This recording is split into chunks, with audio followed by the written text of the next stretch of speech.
can you pin?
How do you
How do you pin?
Here we are. What do I owe this pleasure? This amazing panel. We got Aztec here as well. Fucking hell. Is this? Well, Oh. my excuse is that. Can you hear me? By the way, I think I've sorted out my microphone. Yes, sir.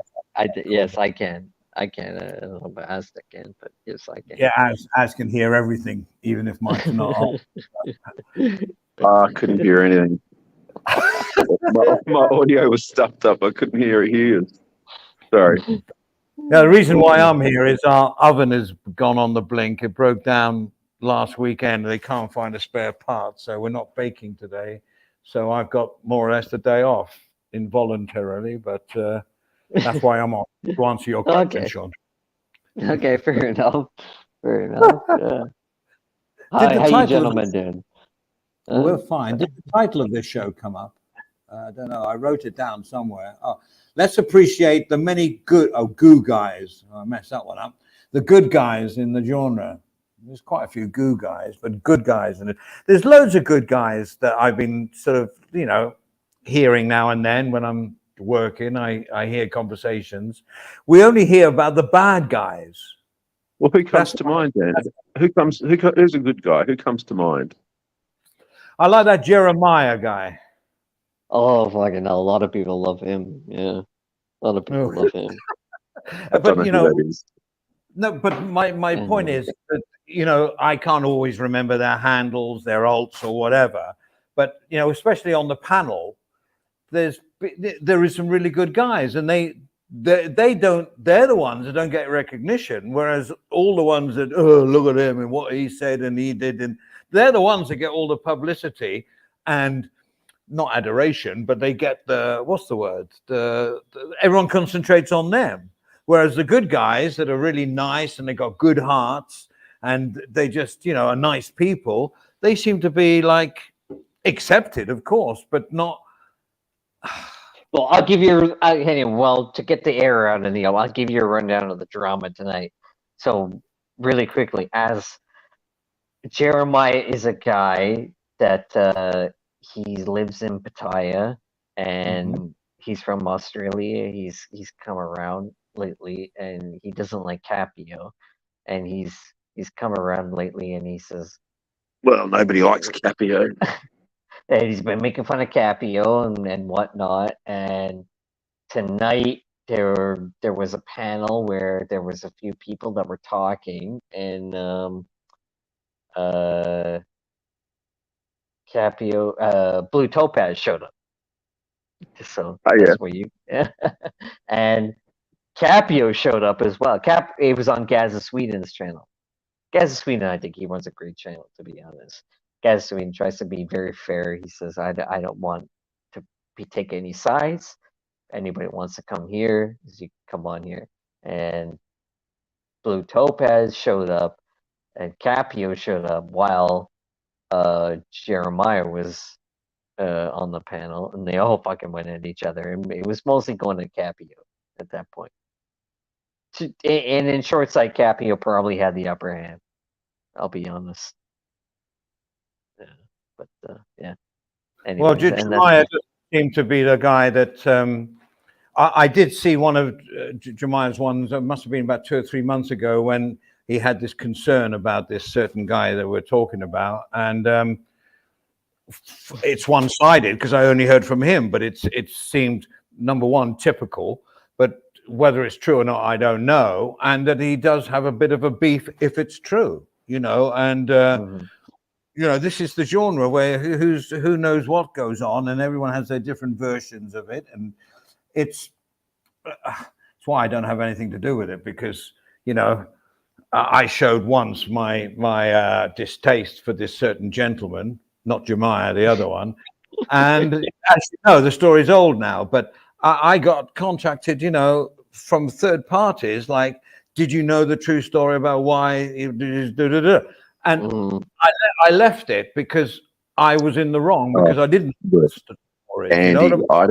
I don't give a shit where Mike Chef touched Capio's missus. It's the lamest bullshit to talk about on here.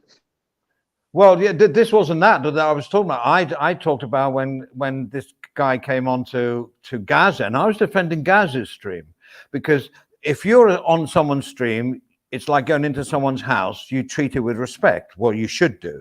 You take your shoes off if that's what they like, and you don't put your feet up on the sofa unless you have my type of mates, and they, of course, but they're mates. They come straight to the fridge, take a beer, and put their feet up on the sofa. But what I'm trying to say is, you're a guest, and it was just that he was just over shouting, maybe for due cause. I'm not saying it wasn't, but I just objected to someone as a guest acting like that. That was my whole beef, which I said all along to this other third party that doesn't come on panels, by the way. You know him, but he doesn't do this sort of thing. And he just explained to me very nicely, and then I sort of said, okay, and I sent this third party a message to send on to the other guy, because I didn't have the other guy's contacts. So I just sent the message over that, hey, I didn't understand. Sorry, I didn't quite understand the both sides, but I still don't think that's a way to have done it in a professional way, that you go on as a guest. And I left it at that. But since then, not whenever, but sometimes I've heard him just calling me like I'm a Mike Chef simp. I haven't talked to Mike for 2 years. So it's like, I crossed a double yellow line and parked the car 25 years ago in Bath, England, and this guy road rage, he's a criminal on the car. You know what I'm saying? It's like, that's pretty good. So it's quite a good analogy, right? So that's all I'm saying. And I can't believe, and I remember Steve Perrin, bless his little cotton socks, when he first was new to the genre, he did something similar, but a little bit, I would say, probably a little bit more tempting for this guy to have a go. And this guy wouldn't leave the name Steve Perrin out of his conversation for like weeks and weeks and weeks. It's like, anyone that goes across, you can't do that. You mustn't do that. I'm not right here. I'm just saying what happened, and that's the truth. And I'm done with these, what I call, He calls me a Mike Chef simp. I can call him. He's got a dark heart. Look, Capio's the biggest Mike Chef simp going. He's all lubed up and ready for Mike Chef. He's just fucking brokenhearted that he isn't loved back. And what can we do? But honestly, you won't hear Mike Chef from anyone else's mouth more than you will Capio's. Well, and in the days of, there's not such a thing as bad publicity. And if you're trying to grow a channel and people are talking to you about you, even in a negative sense, it's great PR. It's the best. It's a good, because your name's out there and people, check this guy out. Yeah, that's why we appreciated 365 so much. They were our entire promotion team. I remember those days, Az. You're so right. You are. Me and Az, you don't know us, but back in the day, we were on the sort of same mind of promotion, because that's my background, and sort of towards professionalism. And Az was the one that did all these intros. So when Notpla came on, or Charlie came on, not Cheap Charlie, Charlie, the man with a hat, as I used to call him. And there was a little intro, and it made me feel so good, representing a channel that did this sort of thing. And as his videos on film clips, I didn't quite get, but it was still good content. But I loved the intros. I loved, obviously, the music, which was, I said to Az, do you remember, Az? I said to him, how do you get this music so, it's copyright free and all that? And he went through the process of getting one song on that list. And he said, so you can imagine, to get 100 songs, how long it takes. And Az did it. And that's the side of Az I appreciated. That was a bit of effort. Oh, a bit. It was a load of effort. And I loved the intros. The graphics were always perfect. It was just nice. It was, I should say, what I'm used to. It was the nearest thing that I've had all my life. And, I've come down now. My benchmark's a lot lower. Because these are people that come on this genre. They're not in this business that I was in. And I had to Andy, let it go. Mic levels, this levels, the video, let it. And I did. But Az, when he was on that, it was global, I guess, was, to me, set it up as a professional looking channel. That's all I'm going to say. So big up. Yeah, when he came in with Rick, I think that's what his name was. Mm-hmm. Yeah, it's pretty good. It's pretty well. Good. Also, I used to like it because the biggest PR was, who's Rick? Who the fuck is Rick? Because we love Rick, and all the Guptas didn't even know who is Rick. The best that I think liked, I'll be honest, the best that I think liked was, I don't care what it says, but for me, Friday night or Saturday night, I would jump on, and you would jump on, Jula would jump on, Aztec would jump on, I think maybe Gaza would jump on, and we would just rant about what's in, and Stephen Clark maybe would jump on. You just rant about what was happening. Yeah, I got to say, I'm not simping, but Dan was always my favorite troll. He was like he could step on the panel and he could just smell something was up. And he just drop some keywords, do some poking and prodding. He wouldn't have any clue what's been going on, but he could just smell that something had been going on. He's a clever troll. Brilliant. I can tell you a quick story. The first time I had talked to Dan on panel. Previously, Ron had come to Thailand, right? Bimo Ron came to Thailand, and he was in quarantine. So on the chat and all that, I'm talking to him, saying, "Hey, mate, what?" Because no alcohol, they'd knock on your door for your food. It'd almost be passed over like you were in a prison cell, right? That's it. And in those days, there wasn't even a menu, or maybe a choice of two: rice with this or rice with that. And so I said to him, listen, mate, I know where you are now. Let's get a wire and we'll attach it from my condo opposite your room, and we'll get a beer across, right? And it was a joke. Of course, I didn't have the condo. I knew where he was. But anyway, whatever. Dan comes on. And because Dan didn't know me, he tests the waters, right? And he really had to go. He said, Andy, you got to be careful, mate. I'm just saying this because you've broken the law, haven't you? I'm going, pardon? He says, people are listening, and they are listening, mate. And what he's doing is, and he tried to start an argument with me, because he didn't know me. That's all. No, there was no B or C. He didn't know me, and he was testing me out, and we've become really good friends since then. But I remember that first day, I felt how Dan approaches things sometimes, and he had in the end, it was, fuck off, Dan, don't be stupid. And in the end, it was, because it was all in jest. But that's the first time I ever met Dan. And you're right, Az, he really is, how can I say, he's on the case, how to push people's buttons as well. Yeah, for sure.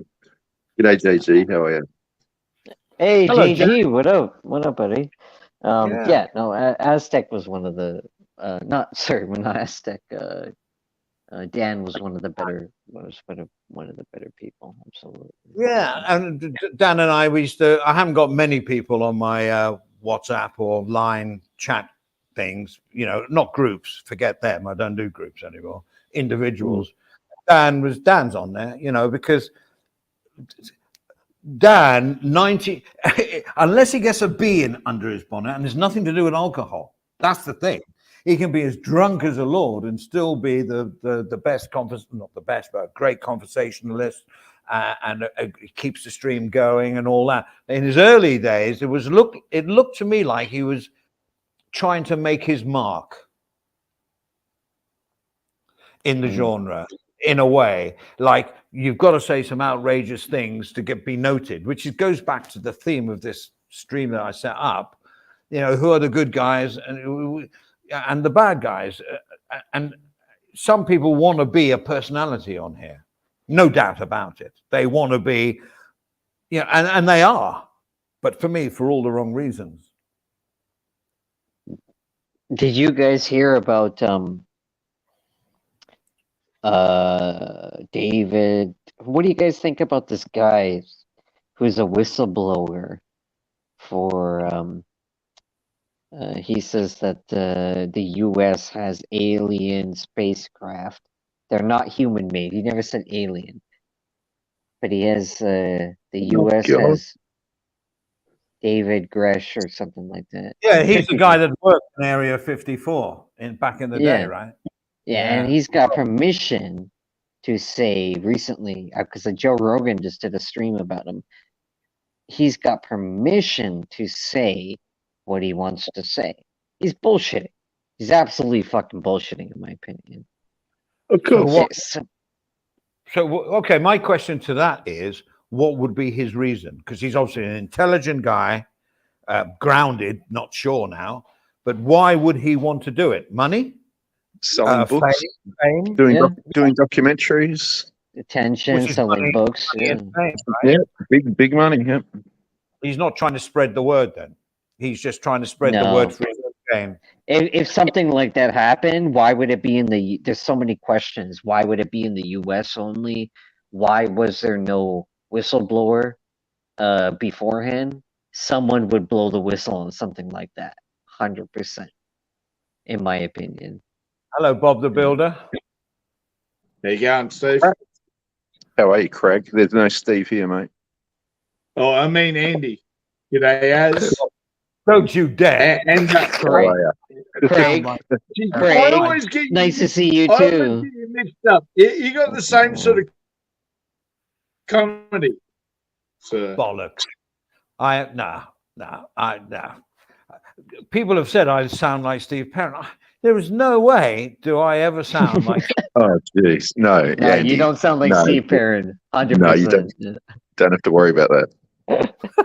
I won't worry about it because some people. I mean, Steve, he's another guy.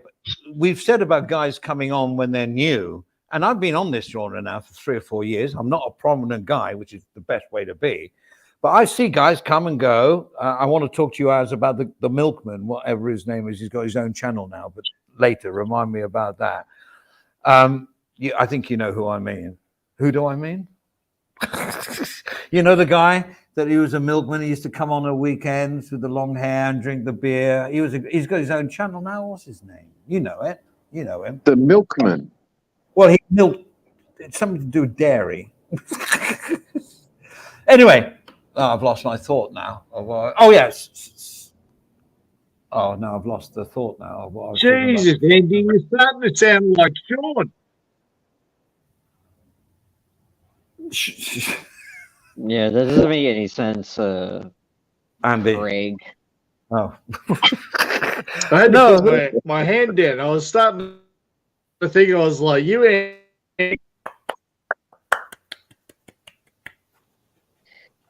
Andy, you never have to apologize.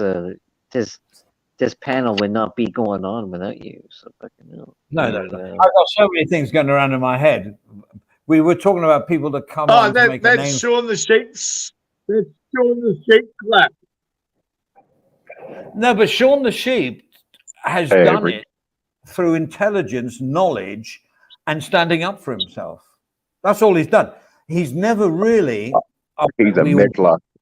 Oh, he's one of the biggest meddling little fucking. How this bugger keeps missing the abattoir truck, I'll never work it out. Come on, Az.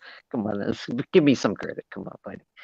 I love you too. I love you. Az, don't simp to the other levels of the other guys. Trust me. Please don't do that. Do you know what I love about this? Is everyone talks about other guys, and as I say, the good guys, and there's loads of them, and I can't remember because I don't watch a lot. But I see guys and go, "Oh, he's a cool dude." Let's talk about this milkman guy. Let me get on my phone on the subscriptions. You know him. No, I'm drawing a blank. I don't know who you're talking about. Milkman. Definitely not fucking Craig. He fucking sits in his fucking basement. Not that. I don't want to know what Craig milks. And not males, especially as I don't milk males. Unlike Craig, Sean, fucking hell, no one's talking to you right now. Craig, fucking hell, no one's talking right to you right now. Fucking please, relax. Come on, right? Sean. Lay a level back to yourself, mate. You like to wear trousers. To you right now. Let's just say, yeah, of course. Who doesn't like to wear trousers? What the fuck kind of question is that? Fucking pants. You telling me that you don't like to wear pants? Fucking dude, you fucking. By the way, Jemima. Trousers roll like Sean. So let's get that straight. This can't saying trousers for fuck's sakes. Yeah, you're a jeans walker on the beach. Let's just say that. I'm a why jeans are you on the beach wearing jeans? What the fuck do you do on the beach? You walk around naked? Okay, shut up, you two. Yes, I do. Yes, I do. Oi, Rudy. Rudy G-Funk. Yeah, he's got his own channel now, but he's talking about woodwork. I've gone to his channel a couple times. Yeah, he does a live stream once in a while. Great guy. Great guy. Absolutely when fantastic. he came on, he just sort of said, "What the fuck's going on? What's going on?" He just because there was people were bantering like that, and he was new, being shoved into a room full of people. Everyone's talking, and you're on your own, sipping a gin and tonic in the corner, going, "Wow, what's everyone talking about? What's this?" But he'd ask the innocent questions, which were great. Me and Az liked Rudy. He was a good guy, right? Yeah, Rudy's from Mosh Crowd. So I know Rudy. Yeah. Jeremiah, by the way, live now. Nobody. Oh my God! Here he comes. The man that is on has the buttons to every channel in this genre. Okay. Depravery. Depravery. That's a good one. Eagle left. Thank God for that. See you, Avery. Thank you. Well, he's got the buttons, so he's just trying to do his thing as he does, right? So, whatever. Yeah. Oh yes. Oh, I've lost the thought again.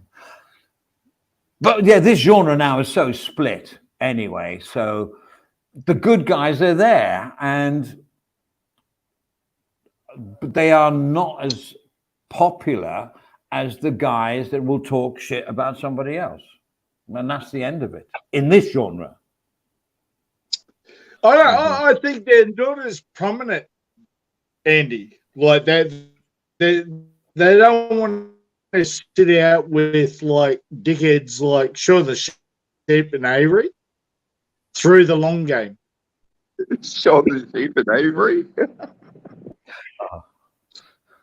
Aztec, be careful. Don't Yeah, give you know, him too much Aztec's attention. interesting to Otherwise, he like, won't eat his dinner.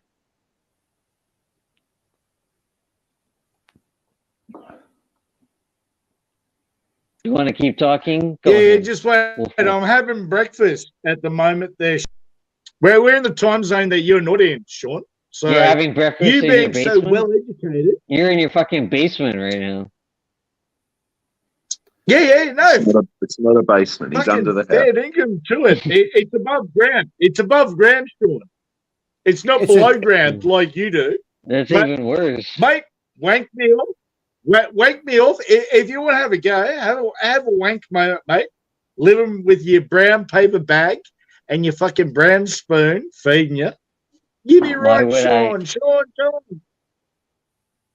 I didn't come here for this sort of entertainment, mate. Then don't bring my name up. Your name's been washed through the fucking dryer 35,000 times, mate. The dryer's dead. Like your name. You said you didn't come in here for this type of name. Don't bring my name up then, right? Or you like it in you. About? You like it in you, don't you, Sean? Well, I heard a story. Whose name were you talking about? This guy. At least fucking put the conversation fast so these guys can get back into it, honestly. You're fucking sitting in your basement right now. You fucking come online, fucking what, 2 o'clock in the afternoon your time? You fucking got no game at all at this point. Fucking hell, dude. Fucking just fucking say it. I'll be nice. I'll be very nice. The nicest you've ever been, Sean, is when you go to sleep. And I guarantee you watch me when I sleep. You watch me when I sleep. Look at your fucking beard, I guarantee dude. your daddy and your boyfriend think the same about you. Look at your fucking beard. You got a neck beard, dude. I don't want to fucking see anyone sleep. Sean, you're a dictator of a sport that you don't know about. Is that why you prefer girls in a hijab? Yes, exactly. Thank you. Sean's last girlfriend. Why do you notice how he always puts his fucking chin? He always puts his fucking arm up to his chin. It's a sign of nervousness. He doesn't know what to say. He's trying to think about what he needs to say afterwards. Because you fuck out of people like me, Sean. You just admitted to it. I was on the panel before you. I was on the panel before you, so why don't you stay off the panel then? No, because Andy was here and Az was here, and I thought, I'll jump up and have a quick chat. So was I. So if you don't like the fact that I was boring you, you can stay off the panel. Because I was on here with those guys before you. Yeah, you Otherwise, don't like behave yourself. Sean, behave yourself. Behave yourself. Okay, you like to be the hot behave spot. Yourself. You like to be the blood spot in life. Okay, there we go. Like to say hello to Tricky Nicky. He was the first person I ever backstaged on this channel. I'm glad he didn't. I'm not surprised. No, you don't. You don't. Don't backstage him. He's a good guy. I can vouch for him. No. Aztec won't. Only because you're a hornet. Only because you're a hornet, Sean. I'm not. I fucking jumped that ship fucking ages ago. Yeah, but as soon as one of them jabbed you, right? I have no problem. I have no problem with Tricky Nicky. It was just, and he actually then put back in the chat, nice one, Andy. So he's. Oh, really? Oh, well, no, well, it's up to you. You're running the show, but Tricky Nicky's a good person. Yeah. In my mind. I only backstage him because he was way out of order at that time, which he apologized for. So I never backstage anybody. I've never banned anybody. I've hardly ever deleted anybody from chat. Unless it's under Zound's name. No, I don't even do that, so I don't, whatever. The chat, from who keeps beeping here? It is Tricky Nicky. Oh, Chuck, it's Nathan. There we go. The band's back together. Good, great. G'day, Nate. Yeah. God Plan. Who's God Plan? Tricky, your star missing. God, Oh no, He Dogman's a good he guy is too. Yeah, don't listen to Oh ads. my god, he is a fucking. If ever there was a No, fucking he's idiot. alright. He's a good guy. He's alright in my opinion. Hang on a second. Hang on a second. He got my photo about 3 weeks ago, and he's been running around to every stream threatening to dox me. And you say he's a good guy. Is You it say your he's a good guy, photo? do you? He has You, your actual photo. you like doxers, do you? No, is it your actual photo? Okay, Avery put up a picture of me, and Godplan saw it and thought, gotcha. And he's been running with it ever since. who is Okay. is that an alt? Is that an alt account or what? No, he's just a crazy guy from, I don't know. Can't be as from, bad Sean? as Craig. Okay, Oakland. +2 with Fry says, hold up. He said you have a neck beard. I don't like neck beards. I mean, it looks like you haven't shaved. You got a beard, you shave. You got a neck beard, is what happens below the chin? Who cares? You know? You can tell Nathan's on. There's a lot of outside bloody sound out there. Oh, is that what it is? I would say so. Thinking it's Craig. No, Bro, no, fuck, mate, I couldn't give a flying fuck as that. If you can grow a beard, unlike Sean, and actually shave weekly, it'd be the ultimate moment. I don't think little Sean can grow a beard. Indian blokes can't often grow I think Sean's not 35 anymore. I think Sean's about 64. 4 days of no shaving, and you can't even see it now. So I've given up beard from the start. Oh, wow. You're lucky. I haven't even got anything down here. I got a little bit of chest hair. That's about it. 4 days and you don't even have a shadow. That's unbelievable. I know. And what shadow I have now is white, so you can't even see that. So I look like Harv. Where are you, Nathan? Melbourne. Come on, Andy. No one looks like Harv. What the hell are you doing in Melbourne? Picking up a car. Oh, really? Where's the car then? Come on, reveal. It's out the street. I ain't walking out there. It's like 100 metres down the road, just about. You mean you bought it and you're driving it back, or? Yeah, for a friend of mine. Oh, you didn't buy it. All right, we back, boys. We back. Sorry, you must be. Washington. You must be freezing down there, Nathan. Quiet. Freezing. It's so cold, eh? Yeah. It's fucking frozen in Perth, let me tell you. Oh yeah, you're going through the winter time down there, aren't you guys? Yeah, the vending machine business must be very difficult at this time of year. Yeah. My mate reckons it's warm. It's about 10 or 11 or something. What are you doing at dodgy Northern Territory deal down there, Nathan? Yeah, mate. To go that far? It's a ripper car. Mate, I understand it. What? So, come on, Aztec. You're picking up all the black sheep down there as well, and putting them in the back of the ute. Well, Yeah, I've the got black a blackness sheep, and yeah. patrol. a blackness and Oh, patrol. at least the sheep when they go on their knees, they'll be all right, mate. So, Yeah. they'll What blend knees? What the? You're not making any sense. Hey, there he is. What up? What up? There's the main man. what's up? Who the fuck's this, Herman Munster? How did the lottery go? Did you win the meat package? Yeah, Sean. I won a meat tray on the meat tray raffle. I won about $1,000 on the pokies, and I'm about to clear out of here. Oh, really? Fucking hell. Good on you. Good on you, man. Under your cup stubby here, and I'm out of here, man. Shit. Hey, fucking hell.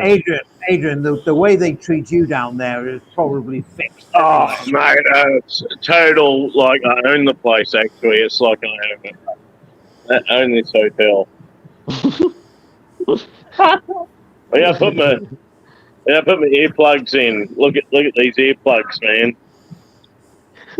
Yeah, put my earplugs in because I can't hear a thing you're talking about. You know? So why are they in your breast pocket? I brought them here so I'd be ready to talk to you guys.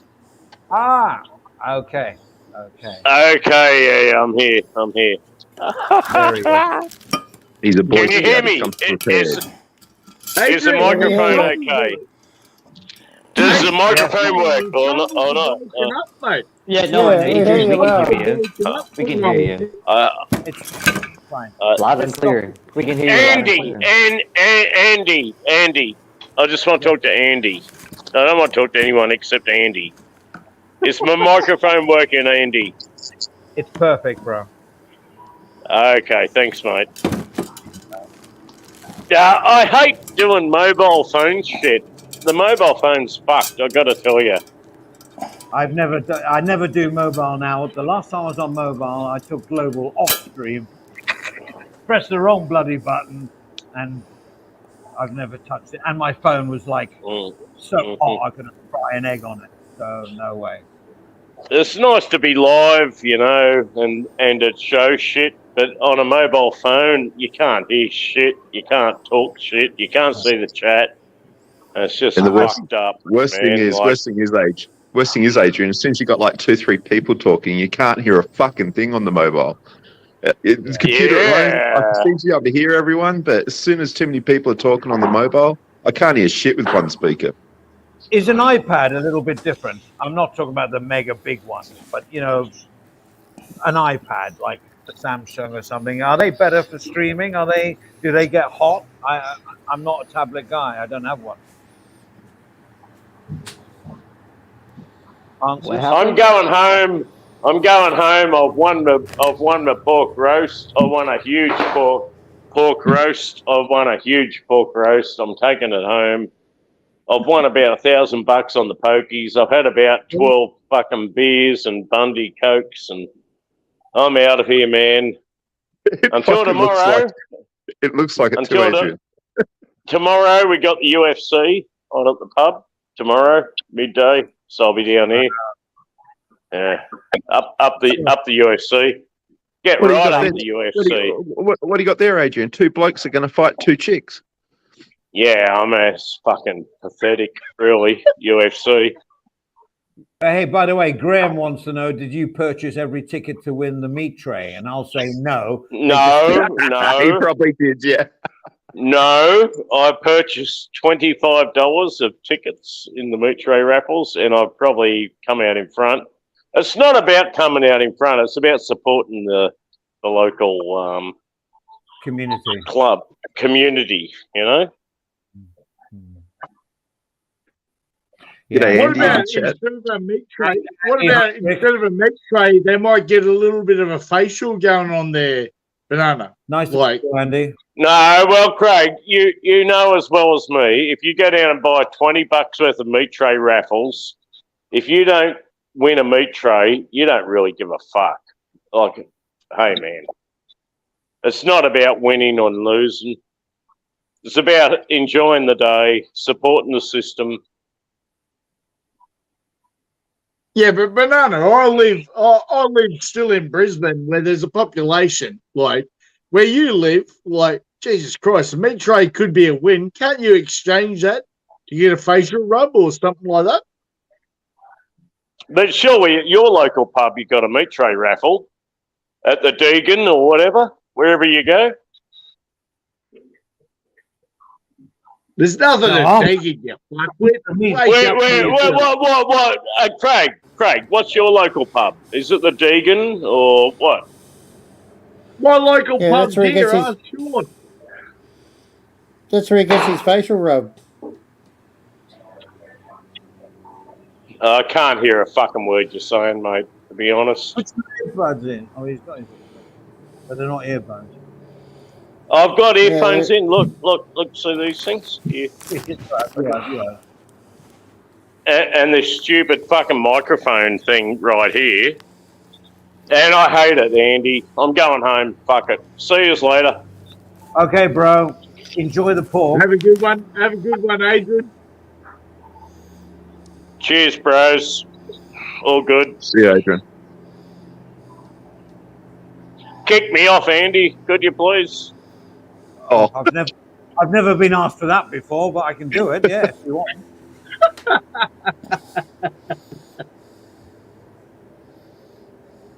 Gee, he's like a young West Ender, isn't he, Adrian? Like fucking the ghetto sort of blokes and fucking all the rest of it. Like, but he brings the content, but really on intelligence, sometimes Adrian's like lacking. Whoa! Nobody. What? well, he's not a jester, Craig. I like that.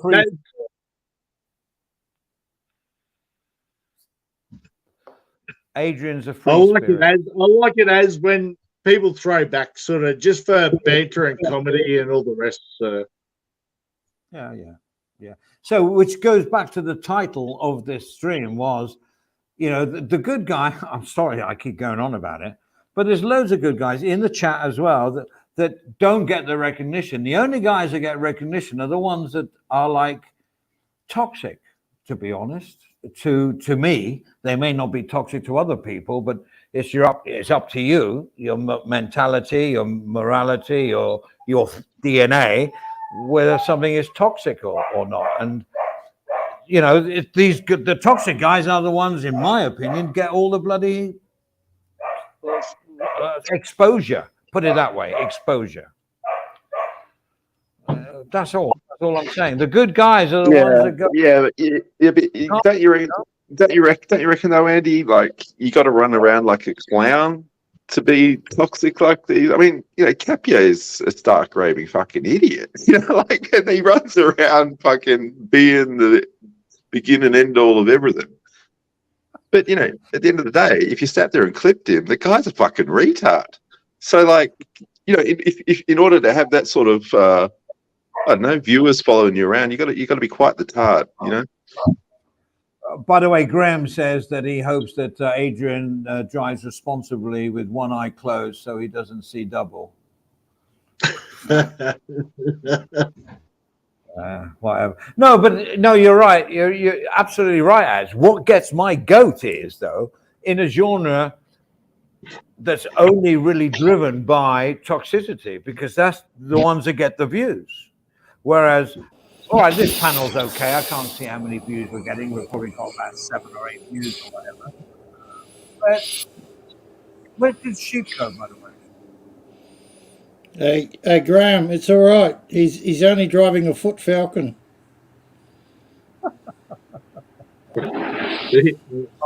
Fiesta moments there. Nathan? Yeah, I don't know. Sean ran. No, he didn't run. He did. He doesn't like toxic talk there, Andy. He does. He just doesn't want to have it on my stream. But I don't care. Everyone can have a go at anybody they want. Sean's got no balls, mate. Sean's got no balls. Anytime it comes to truth, he runs away. Well, Sheep's welcome back anytime in my book. Avery, who's on the bellies? Who's on the water bombs?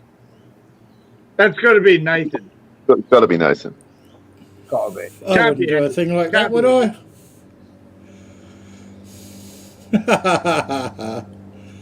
Mate, I love those days. Andy, you should get back into it. Into what days? Water bongs, mate. Water bongs. Well, who said I never left those days? Well, I didn't say it, but Jesus Christ, just get one on screen so we can see and clip you. Oh, exactly. I just have my vape. That's all I do. As far as I go down that way, The thing is, people, I don't know. It's a funny genre, and to be honest, I miss Sheep on here in a sense, because after all said and done, whether you like him or no one hates him, but if you like him or yes, he's okay. He does give a very sort of overall, overall précis of what's gone on in the last week on everyone's channels. I mean, you know, I got to admit, that's one of the first things I always ask him. What's been going on? exactly. So You're bound to find out. He's like your yellow pages in the genre, you know. It's great. So, and to me, I like Sean. Always have liked Sean. He's shown me respect. He didn't say goodbye to the panel, but he may have just got off to get another beer or something. I don't know. Sean the sheep stirrer. Or would you say, Andy? Would you say Sean's vilified by the rest of the people that watch YouTube? No, I would say there's a few people that vilify him, and the rest. Well, Andy, you realise Sean the Sheep's short for something, right? No, I have no idea. Sean the Sheep shit. Sean the Sheep shit, but we just call him Sean the Sheep for short. He's a sheep stirrer. Well, I've shorn a few sheep in my time, back in my agricultural college days, so I know a lot about sheep. The thing is, if you stand them on their back legs and put their little front feet to the left, you can go and leave them, have a cup of coffee or a beer, and they'll still be in the same position, ready for you when they come back. Am I right, Craig?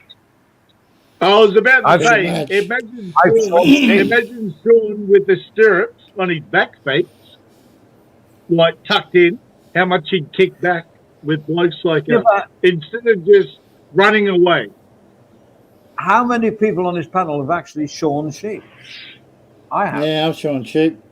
Yeah, well, you know what I mean about it, but I have done it. You know when you put it back on the back. Everyone's had a go. Everyone's had a go. Yeah, well, yeah, I just had a go. I didn't make a living out of it. Hey, we're all Aussies, mate. We're all Aussies. We like to try things. Yeah, well, I'm not an Aussie, and I like to try things. So, well, you are an Aussie. You just didn't come. You just didn't come out. I did 100 once in a stretch. That's the best I ever got was 100. Well, I mean, yeah, because from what I remember, you have gangs of people that go around the sheep farms to do the clipping, right? Gangs of people. Well, shearing team, yeah. That's good terminology there, Andy. We got gangs that go around shearing sheep. Yeah, shearing gang. What a badass gang.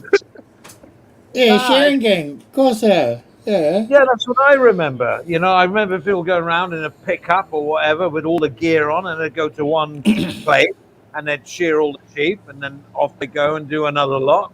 They were really good, and I always made the sheep bleed. I'm sorry, I'm coming in hot on the phone. More time with the needle and thread, hey Andy. I'm not trying to be an ass. I'm just on my phone. Well, I'm gonna leave though because I just want to come and say, "What's up, everyone? How you doing? Rock out with your cocks out, all right?" At least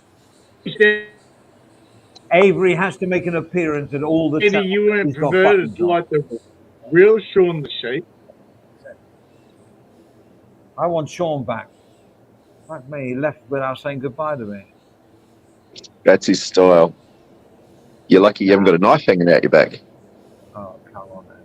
So how's life been treating you? You're obviously not on online a lot, but you do come on and you pick and choose which panels you come on. Are you now back into? No, it's fucked. It's fucked. Really? I've only really been hanging out on moshes, but I've gone and fucked that. But you're now settled in your apartment, and I don't want to dox, right? Oh yeah. 6 months now, roughly. Well, love it. Yeah. Fucking love it. I'm wasting half my time trying to fix up the house and get rid of it. So consuming me a bit at the moment. Mm-hmm. Yeah, you talk to Johnny. He's good at stuff. Okay, here's Steve Anderson. He's always comes up with a good comment. He says, "I've worked on a few farms and discovered all sheep are thick as." Did you finally clean up the backyard there, Ash?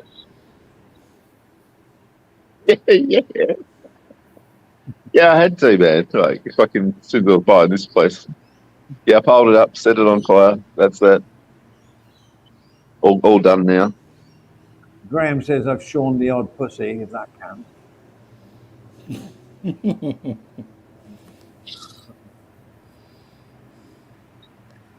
So you see, without sheep stirring it, there's no conversation Yeah. on the channel. Nice work. That's it. Nice work, Ed. The sheep stirrer. He stirs his fucking shit up. Oh, God. Let me try and get... Doesn't he what, Nathan? God damn. I swear to God, Nathan, he's probably got like 3 computers going. He records everyone and fucking watches it in the morning and catches up each day. Let's catch up with what Jeremiah doing. Let's see what he's doing. He's had some really good, Blue says his videos are really great. He's live at the moment. There you go, Spoon, that's right.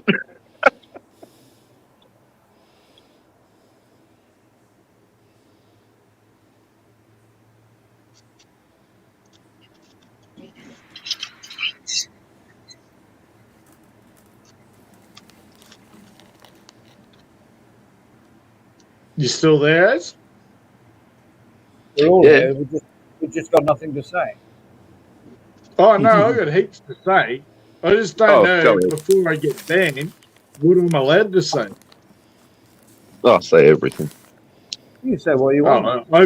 Open-minded thoughts? Yeah, absolutely. No, I'll lead in easy. Ez, you still riding a bicycle? No. In fact, that's probably one of the... I can count on 2 hands how many times I've even rid that fucking thing. But yeah. Going to get smokes, that was one of the time. Faith beyond you that you use 2 hands to ride a bicycle, but I know where you're coming from. Oh, we lost Nathan now. Fuck's sake. Losing everybody. Yeah. I'm just looking at Jeremiah. I'm not sure he's in Chiang Rai or not, or is that an old video? Not quite sure. I don't know. Oh, yeah. Never mind. My pen right. So that's it then. Goodbye, everybody. All right. No, Andy, we're still here. It's all good. We can have a conversation sooner or later. Once the rest of the people fuck off, we're all good. Here's Jeremiah.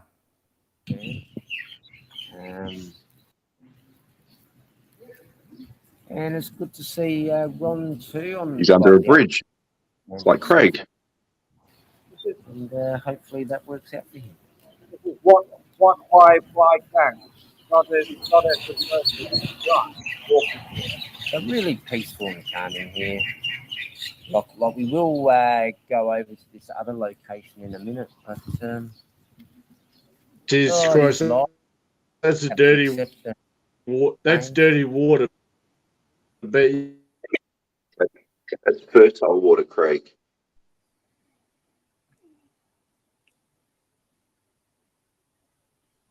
You could plant Cocoa Pops next to that, and they'd thrive. Like, I'd canoe down that for sure. I'd jump in my canoe and I'd paddle down that, and I'd do a good live stream or a video, and I'll be like a prominent sort of person in life. I bet you in the first week, a hippopotamus would knock you off your fucking canoe. Who'd win out of Craig and a hippopotamus, do you think? In Northern Ireland. Mate, I'd steer left or I'd steer right for the hippopotamus. I know I was never good at baseball as well. Okay, here's a question, serious now. Spoon brought it up. Why did YouTube put a damn heart in my chat? I think YouTube is paid for me. Have you noticed? I've noticed when I'm on my phone, there's like a little column that comes up the heart. Yeah, it's Spoon's it's the algorithm on Spoon's YouTube. He simps everywhere so much that YouTube's given him a quick shortcut to fucking just doing love hearts. Well, I've got it. No, it's a thing because I searched it. YouTube said they're trying it out on certain platforms. So when someone's talking, you can send a load of hearts, 100%. a scary emoji and something else. But it's not on our. What's this? On this. What's this? Love support? Back down for roast. Andy, we're here, Andy. I'm back. Is that your pork that you just want? That's some pork. I'm just having a smoke. I just got home, Andy. I just got back. Yeah, I've just turned the computer on. You know, sometimes I haven't turned the computer on for a couple of days now. You know, I can go a whole day or two without turning the computer on. Yeah. I would say a whole month. Yeah, I can go a whole day or two without turning the computer on nowadays. So what's that? At least you fed Banana King. At least you fed Banana King. Yeah, I would love some bananas, to be honest. I would love that. I like my cigarette papers how to blow out. That's fun. And Andy, yes. Look, this is the paper. The paper had a blowout. The inside to Banana King. He's so inflating for a bloke like that. This pork on the rotisserie at the barbecue is going to take about 3 hours. I reckon 3 hours on the barbecue. And this is going to be the most awesome fucking pork known to me. You need to put that on. She's doing new builds. Adrian. King, she's doing new builds of another house with that pork. Just look at that pork, Craig. Can you imagine the crackling that's going to happen with this? Can you fucking imagine? Mate, I haven't seen any like backyard sort of open barbecue fires yet. That, mate, you won't cook that on a barbecue, and you won't cook that in the oven. Watching enough, have you? You haven't been watching enough. That's all I can say. I've done a fucking shitload of barbecues. Fuck's sake. Mate, I cooked that in a barbecue, no problem. This old cunt, he's over the top sometimes. You know what? I wouldn't even. I like to stir him up. He's over the top. Me, Craig, in the genre, ever. No one does more barbecues than me. Ever. Yeah, but how many tinnies? No one has a barbecue. No, Banana King, how many tinnies have you had taking tinny out to go to? People have a barbecue, Craig. None of the British people have a barbecue because they don't have weather conducive to barbecuing. You have to be indoors all the time, right? So there's no point having a fucking barbecue in the UK. Banana, I'm not from the UK.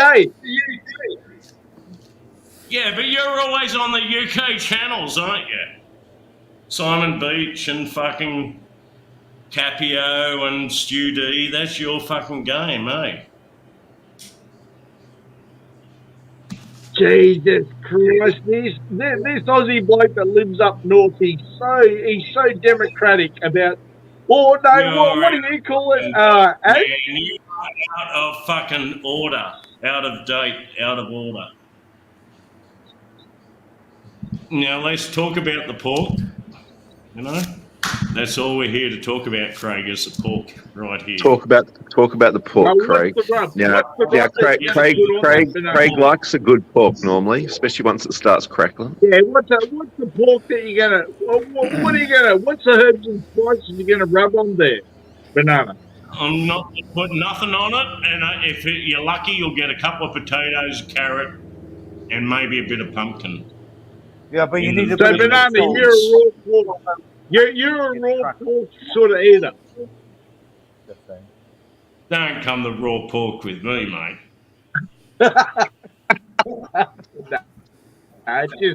Just stirring you, bloke. Just stirring you.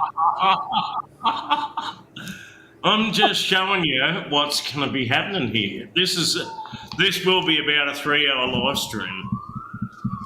Rotisserising this bastard right here. True, Steve. Yeah. So you're gonna put that outside and you're gonna rotisserie that, or you're just gonna put it in the oven? Yeah, no. You know, on the barbecue, Craig, I've got an electric rotisserie with the two fucking prongs that you push into the meat, and then it turns around with a motor. And at the back of the barbecue, there's like it's called an infrared burner, about 2 foot long, and that's going to do all the cooking, mate. The infrared burner. Gee, you just updated me since I was 13, mate. Like, thanks for that. No, we could go out the back and have a look at it if you really don't know what I'm talking about. It's called an infrared burner. Adrian, now Adrian, how many kilos could that be?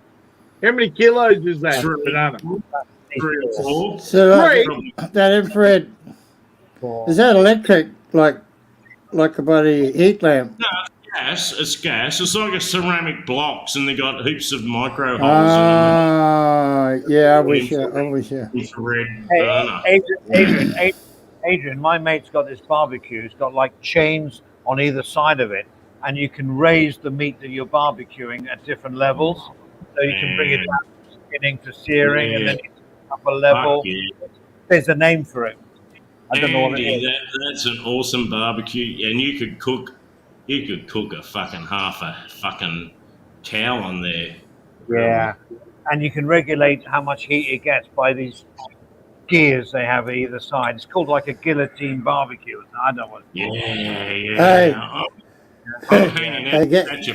Catch a fucking heart like a crocodile, like a small crocodile or something, and barbecue it. My missus reckons crocodile probably weighs more than 3 kilos. Banana King. My missus reckons they rotisserie camels over there in the United Arab Emirates. I reckon, Craig, a baby croc, like newborn, that's not very old, it'd be like 10 to 20 kilos. Yeah. A baby frog. I didn't hear that right, Banana King. A baby frog. The ones I used to have in my swimming pool, they were about like, they're water dragons, but like something that size would be about 5 kilos, 10 kilos. I could do with that. Mate, your calves would be bigger than that fucking pork you got there, fucking banana. Calves? Like these my biceps? Oh, they're fucking pretty close to it. The guns. I mean, do we need to show the guns and shit on the? No, Adrian, we don't do that. No, you don't have to, mate. Don't humiliate yourself for Craig. You see, Craig. No, we're just teasing. My guns have a major geographical flaw through them because they got ripped in half in an accident. You know. Is that when you got run over by a kangaroo or a koala trying to chew some gum? No, it was when he was. It's when I got run over by a drunk in the wrong side of the road in a head-on collision and woke up in hospital, mate. They had to use the jaws and rip the car open, mate. Drunk people should only be on YouTube. And that's a good thing, Andy, that you actually bring all the drunks together. It's been a pleasure talking to you. I've got to take my pork away now. Just enjoy it. The last few minutes. Enjoy it for the next 3 weeks, mate. It'll take you forever to get through that. This pork in a future upcoming video. Don't cut this will become the feature of an upcoming Sounds video. Oh, absolutely, bro. And cold pork with crackling with a nice salad and a baked potato is absolutely gorgeous. It's better than actually hot pork. Cold pork, I love, with the crackling. With a bit of pickle on the side, nice salad, baked potato. Now, there's absolutely no need to mention, of course, that I have. I think that's called ham, Andy. Left the hotel with several $100 excess, perhaps over $1,000 excess. I think $1,500 excess, actually. Yeah, another successful day at the pub with the meat raffles and a little punt on the pokies. Craig has paid off, man. Let's do a cheers, Adrian. No. Well done for Banana. I still got one question left for you. Where's the pen in the top pocket? No, I've still got my stupid fucking earplugs, mate, that I had down at the pub. And I fucking hate doing anything with a mobile fucking phone, earplugs or not. It sucks ass big time doing any sort of fucking live streaming with a fucking phone and a fucking earplugs or not. Yeah, put your board shorts on, mate. Put your board shorts on. Fucking thing anyone said on Gaz's. If you haven't got a pocket to fit something, I went on Gaz's. Bob the Builder. I went on Gaz's with that same fucking setup right there. I just pulled it out of my pocket. Earplugs and mobile phone. I could not hear a fucking thing. All I could hear was Capio and 10 people on. Like a slingshot. It was fucked, man. I just wanted to leave, and I did because the communication system broke down. That is fucked. Do you think you could make a slingshot? Do you think you could make a slingshot out of anything up me rear end, Banana? Not today, not yesterday, and not for the rest of my life. Sorry, Banana. That's not my go-to. What? A screenshot of what? No, putting anything up my ass, mate. What? Why no one let Mr. Nobody on? Mr. Nobody's here.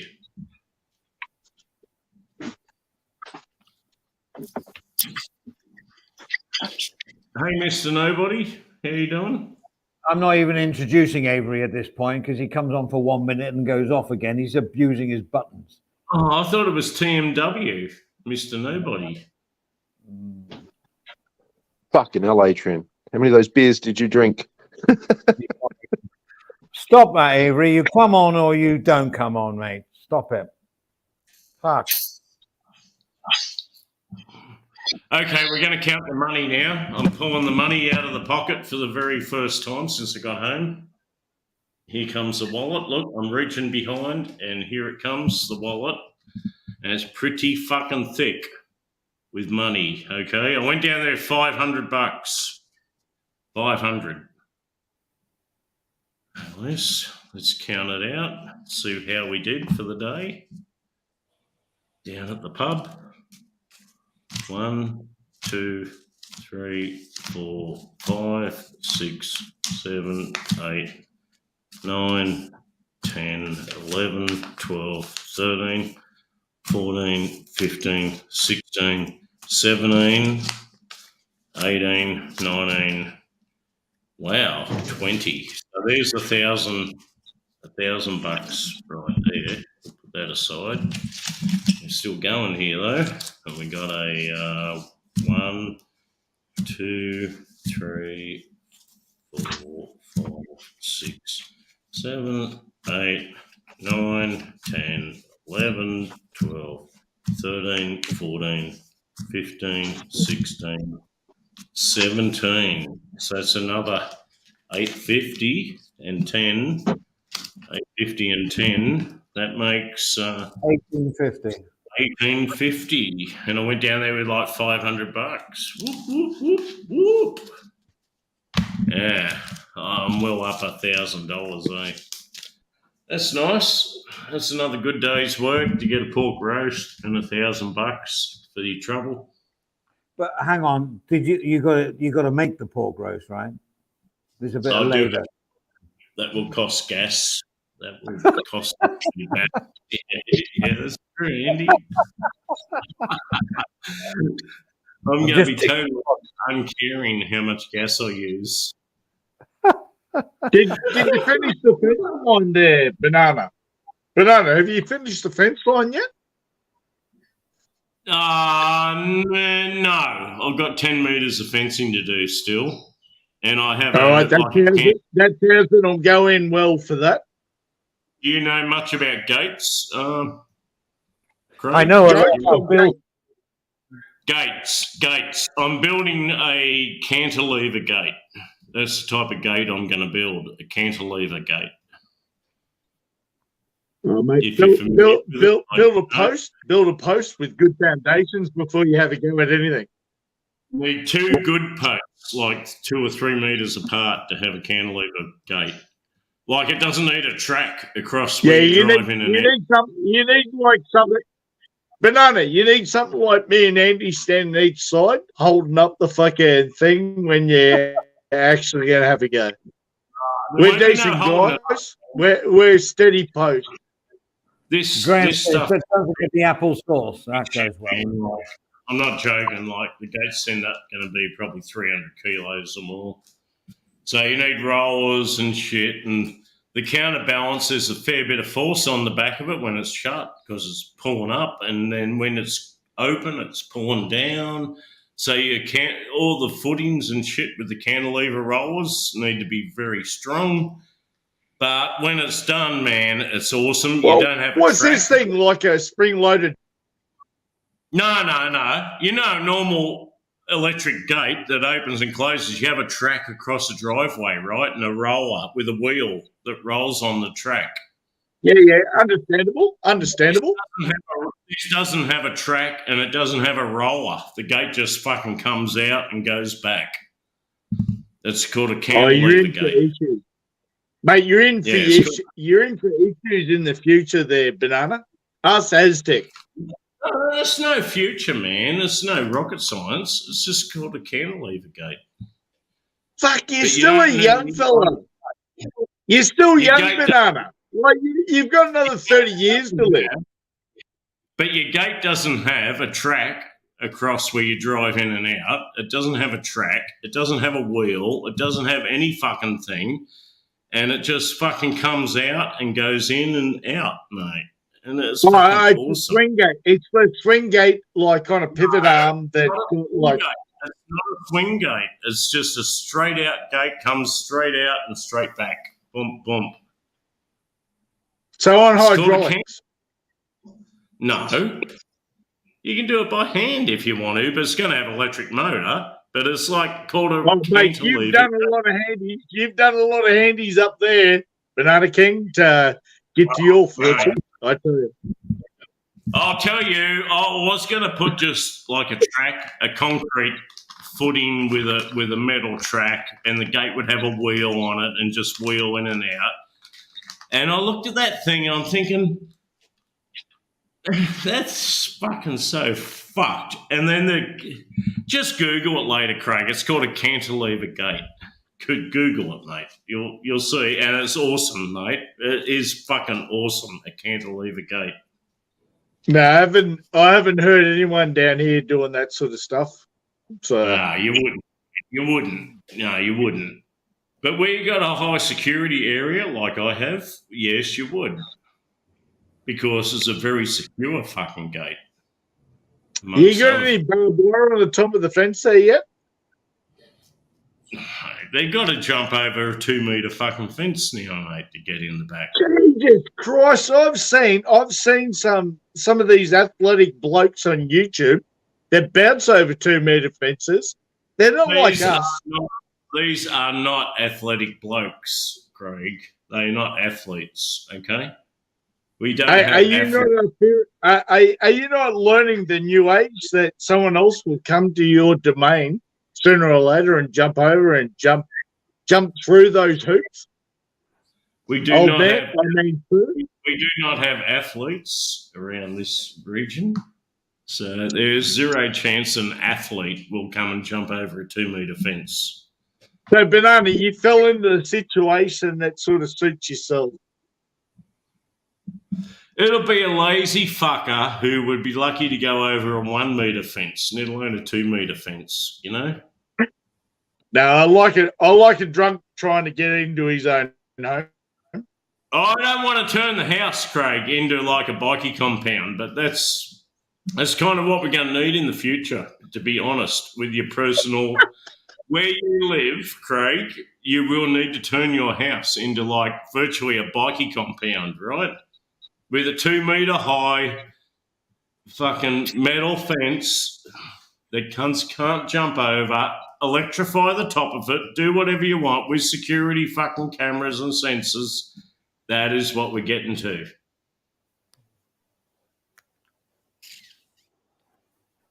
Andy, are you living in these sort of compounds? Aztec, are you living in these sort of compounds? Have you done wrong by people that people want to come get you? He just pays 300 baht a day, and he'll have a full-time security guard in his property. I've got a 2-meter wall around my house, and before you come into the soil, you have to go through cameras. Yeah.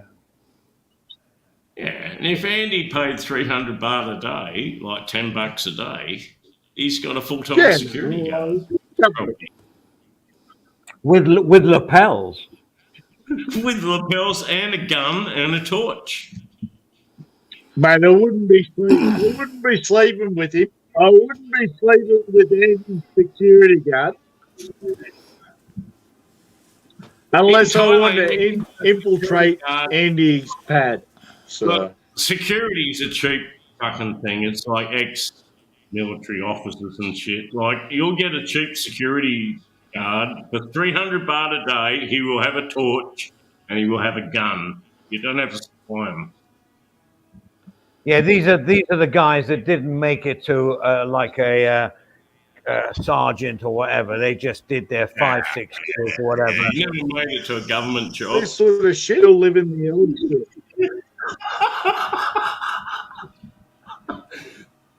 But more than likely, Andy's got in his family line, he has some military officers or possibly police officers.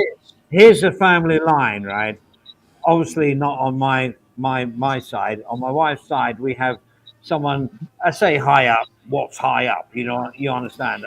But they're pretty high up in immigration, police, and the military. I've got all three things covered. Exactly, Andy. You're going to have someone in immigration, police, and military to back you up. Well, absolutely. In the situation. That's why I laugh at insults that come across from we're going to stuff you over. I said I'd really like, which I would hate to do, but if I pulled out all my strings, I can find out who's on every aircraft that comes into Thailand if I know their real name. Yeah, I still can. Switch. I still can. I just go on that S-Res thing and you can check the passenger lists of every flight. Well, I told you, Adrian, that my wife's now working back with Thai Airways International. They've been taken over by another group, but they've employed her back. So I've got all the privileges again like I used to have. So I can find out who's on every flight. If I have. Andy, talking about that, Andy, forget it, all the other people on the panel for a minute, Andy. It's just you and me. Yeah. You know, I love Thai Airways, Andy. I always have. And it was totally disheartening what was happening to Thai Airways like 2 or 3 years ago when COVID started. With the layoffs and the shit. It happened in my company too, in Qantas. But can you say now Thai Airways is fully recovered? Well, it's not. Yeah, well, the fact is, it's not Thai Airways because the people that are employing all the staff and have taken over the majority shares is a private company. So my wife was invited back for a 6th salary, but we needed the money, so she's now working the same hours for a 1/6 of her salary. Yeah, people might say, "Oh, that's good. They're cost cutting and all that," but she's really, really good, you know, at what she does. What they've done is they've outsourced. Hey! She's working today. She's working today. It's a Saturday. Her contract with this headhunters thing was Monday to Friday, 9 till 5. She never gets back to the house before 8 or 9, and she's working today. You know the thing, though, Andy, with airline employees, I could only speak for myself, but I would have worked there for nothing. Well, I think she loves the. She's been there for since she left university. So from 22. I would have done my job in aircraft maintenance for fucking nothing. I know. It's a thing, right? Because I loved it, you know. I loved going out to the airport, getting out on the aeroplane, fixing shit, doing shit, being involved in the whole fucking day. And But to the answer to your question, don't forget it's not government owned now, it's privately owned. And they are opening a few more destinations now. They are going to Frankfurt. Like, remember the old days, they'd fly to every destination in Europe. And they used to fly to LA and all that. They're still not flying to LA. I don't know why they don't fly to LA, Andy. There's got to be a market there. Well, the planes, they ain't got enough planes, I think. So what they're doing is they're following. They're following. And shit are all scrapped. Yeah, I know, but they were on loan anyway, and they just defaulted on the payments. But the thing is that what they're doing is they're taking the region better now. Smile, which was independent, is now under Thai Airways, Smile Airways, and they'll take because they can see the benefit of being local, regional. They'll get up their bank balance, and they've opened up a few. They fly to Vienna now. They always used to. They stopped Europe, but now they're flying back to Europe. Cool, man. Smile is cool. It's cheap. It's easy. Yeah. Well, that's now Thai Airways. Look, Andy, Thai Airways is called a legacy airline. It's an old government airline, just like Qantas. Just like my airline, Qantas was an old government airline, and they call them legacy airlines. Absolutely. And I'll tell you what, Adrian, it flew me here in 1983 when I was 30 years old. It flew me here and started my new life in Thailand, which I've been here now for 40 years. So I have some affiliation to Thai Airways. And I hate to see what he went through. Because, you got an affiliation with Thai. Thai Airways and Qantas in Australia, what Qantas was for Australia. Yeah. They were called legacy carriers. Yeah. And they had, it didn't matter what the schedules were doing, the loadings or whatever. They flew those fucking schedules, even though if they were fucking half empty. No one gave a fuck, and it was like public transportation, An analogy would be like for me, for football team, a big football team like Liverpool, Manchester United, some of these teams, and in Europe, Bayern Munich and Real Madrid, they could drop down 2 divisions, but they would still be Real Madrid, Manchester United, Bayern Munich, because of their legacy. And they are just waiting for the rise again, and they will rise because of the legacy. Well, we got, in Qantas in Australia, we got Jetstar. That was an offshoot of Qantas, like their budget carrier. And you got Smile, Thai Airways got Smile. Exactly the same. Yeah, exactly. It was like a playbook for airline executives. You start a cut price budget airline, and that's how you're going to proceed. And back in the day, the main airport, which was Don Mueang, moved to Suvarnabhumi. We call it Suvarnabhumi, and they closed Don Mueang. Now Don Mueang is fully operational now for the short haul flights, for regional and domestic, and it's doing before COVID, it was doing a bomb. It was like mega. So now they need to change their terminal from Suvarnabhumi for the local flights to Don Mueang. The reason they haven't done it. But it makes a hell of a difference for us because I'll fly with Asia Air because it's just down the road from me, and there's loads of people thinking the same. Is it Don Mueang? Yeah, Don Mueang. Yeah. I'm not just saying it on a selfish point of view because I live nearby. Lots of people go at the airport at a downtown hotel. Where would you rather go, Suvarnabhumi or Don Mueang? They'd always pick Don Mueang if they could. It's easier to get, before COVID. Right before COVID, Andy, when I came back from Lumpung, I got a flight from Chiang Mai via Bangkok. It had about a 6-hour layover in Bangkok, then direct to Brisbane, Air Asia, and it was like $280, man. It was just cheap shit. What fuck with staff travel, staff travel, staff travel.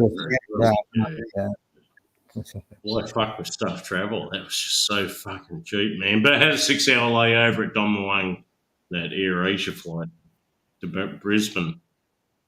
But let's face it, Air Asia has taken over the region. I know from the planes that just go over me. Every every 4 out of 5 is AirAsia. Yeah, AirAsia is an Indonesian company, right? Is that Fernandez guy? Singaporean, isn't it? Or they've had a few incidents at AirAsia, eh? No, AirAsia, I think, is run by an Indonesian guy, Fernandez or Fernandez. What on earth are you talking about?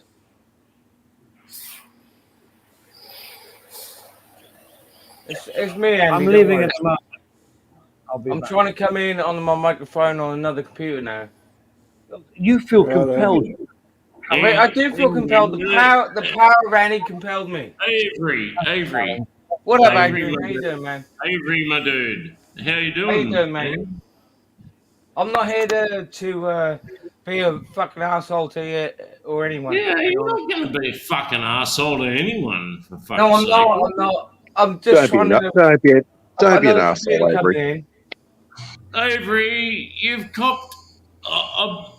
you know, I have not had a lot of time for YouTube lately, the last weeks or months, but like the places where I monitor, you also monitor, and I've seen you on the panel a lot. You've done nothing fucking wrong. You're not offensive. You are not offensive. And when you come on a panel on some channels, you get a lot of flack. And just do what you do, mate. There's nothing wrong with you, to be honest. I know that. I feel... Well, hang on. There is that wonky eye banana. I'll tell you something. I feel good in my soul, man. That's the main thing. Yeah, but there's a lot of effort going into, like, Avery, shut the fuck up. And Avery, you know, like, let's boss Avery around like he's a 10-year-old kid. Yeah. And you watch how this 10-year-old kid will misbehave if you keep treating me like that, you know what I mean? Yeah, exactly, Avery. You're not a 10-year-old kid. You're equal to any man. I'm an old man at this juncture. Yeah, you're equal to any man on these panels. You probably exceed what? I'm just a guy, man. I'm just another guy. Just one of the dudes. Yeah. I need a beer. Fuck it. I need a beer. Fuck it. I might be echoing. I'm sorry if I am. You can knock my audio off if you want. Hey, Blue. Oh, yeah, Aztec. What's happening? I'm still very happy that Avery, you are. He promised me he didn't actually have the photo, though. Avery, never forget, you are a gupta. I know I am, and I'm being respectful. Even though I'm being a bit of a jerk sometimes, man. This is sounds, and this is sounds, this and sounds that. This is Global FM. And Global FM... I wanted to bring it all back, man. It worked on Gupta, right? You are a Gupta. I know, I'm sort of doing things in the background here and there. So I'm all over the place. I don't know where I'm at, to be honest. None of these fuckers will ever be able to put you down because you are. Well, they can't because I have stamina, man. Apart from when I'm being lazy. Exactly, Avery. Exactly, stamina. And no one will beat Avery on stamina. I'm sure of that. No, look, I'm not even being a weirdo, Adrian. I stayed awake for nearly a week. I was fixing my shit and everything. I broke all my computer equipment, and I'm slowly fixing it back up. Avery's stamina level is probably about 99 out of 100. You'd think I'd be hopped up on them blue pills, wouldn't you? Viagra's or what? You know, the blue ones. It was kind of a quasi kind of. I want to call Blue out in the chat as well as say something about Viagra at the same time. I would need them. Yeah, that's what I'm saying. Yeah, fuck you. I've been a bit of a jerk off. You know, I have fun with it. Avery, I'm not into it, man. I've never had a Viagra in my life. I've never gone on any metaphorical, online. Adrian. You know that. I've never gone to any online like dating fucking site or anything like that.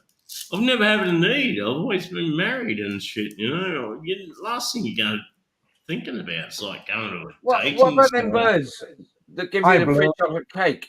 Do you take any of them home? Andy's the same. Like, Andy's like married. Why would Andy have ever even inquisitively wondered about dating sites or anything? It does not apply. I don't know. He's been married about the same time as Mac. I don't even know the difference. Andy, I've been married. How long have you been married, mate? 31 years. 31 years. Not far off Mac. Then about he was 36. There was no internet. Let's just remember that there was no internet. There was no phone. No, there wasn't. No. Those were had that kind of shit. My friend. I thought I'm old enough to know that. I'd sing and I dance. just used to enjoy my cartoons and shit like that. I did have a phone connection in the village back in about probably 82, 85 to 85, like a phone connection with a modem. I took a modem over there, Andy. It was like a Oh wow, 2400 baud modem and like 56K. up there. I forget who I set up the connection. It had like True Blue or something. Was it called True Blue? The old satellite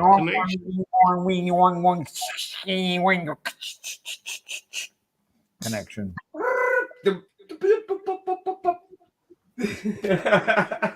old satellite fucking connection shit they had in Thailand. It's called True Blue.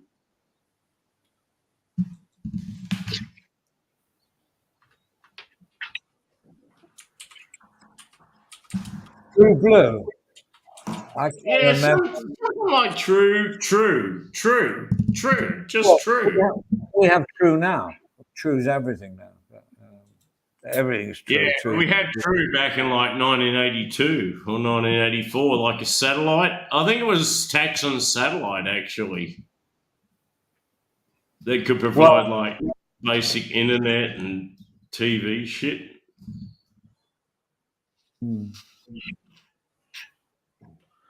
We now we've got the luxury of Starlink. But it was like his company. Well, you know that was a scandal of the whole thing, Andy, with Taxon. Was that satellite? I mean, I worked for Taxon in the old days before True. Yeah, it was. Yeah. Cut me some fucking slack. Somehow he sold that. The whole company that owned the satellite, his company, sold it to Singapore like for $50 billion or something, and like, rah. When he was prime minister, everybody wondered why he was going to India every like 6 or 7 times in like 6 months, and suddenly a satellite went up on their rocket, and he owned it. The Shinawatra satellite. Yeah. Yeah, I got lots of stories about that. You know. Well, tell us about them then, man. Well, no. The thing is, this happened over so many years. I mean, you have to be careful because, like, seriously, man, the Shinawatras are coming back into power. Yeah. What I do is go on about the pokies, his meat trays and stuff. Tell us about some of the old school stories. Well, no, I could write a book on the media here in Thailand because I was in the beginning of it all. But how are you going to write that book on Leo, man? He could write a book, man. Yes, he could. I need to go. How successful that book would be on Leo. No, it was so different back in the early 80s. It was you did feel a bit like a pioneer. You know, now that's gone because the world is at your feet now to anybody. You're going harder than I am, Andy. Come on. No. In the pioneer, everything you thought of, everyone else around you. Oh, that's a good idea. Why don't you? That's a good idea, and that's a good idea. And things progressed, so you got onto management, you got into directorship because You were just saying stuff that was normal to you, and they had no fucking clue. Basically, No fucking clue. No clue. We brought MTV. You know, Andy, over for the first time. Just from a mug tourist perspective, I used to go down to Pattaya like from 1980s on, and like seriously, there wasn't that many British people in Pattaya back then in the early 80s and shit. No. There was one guy on Beach Road had a bar. He's called Chris Bar, and he was a British guy, and he was like a smack addict. Oh, well, I could only presume he was a smack addict.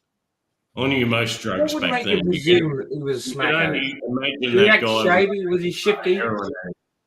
But in Pattaya in the early 80s, there was a lot of Europeans. There was no Middle East. More Europeans, more Scandinavians, more French, Italian. Lots of them. I mean, you know, Andy, the British. The mass British population didn't start arriving, I don't think, until 1995 to 2000. Before that time, there wasn't many British people at Pattaya. There was Americans, there was Aussies, a lot of Europeans, like Scandinavians and Germans maybe, but like not English. No, the British, they're very conservative when traveling abroad.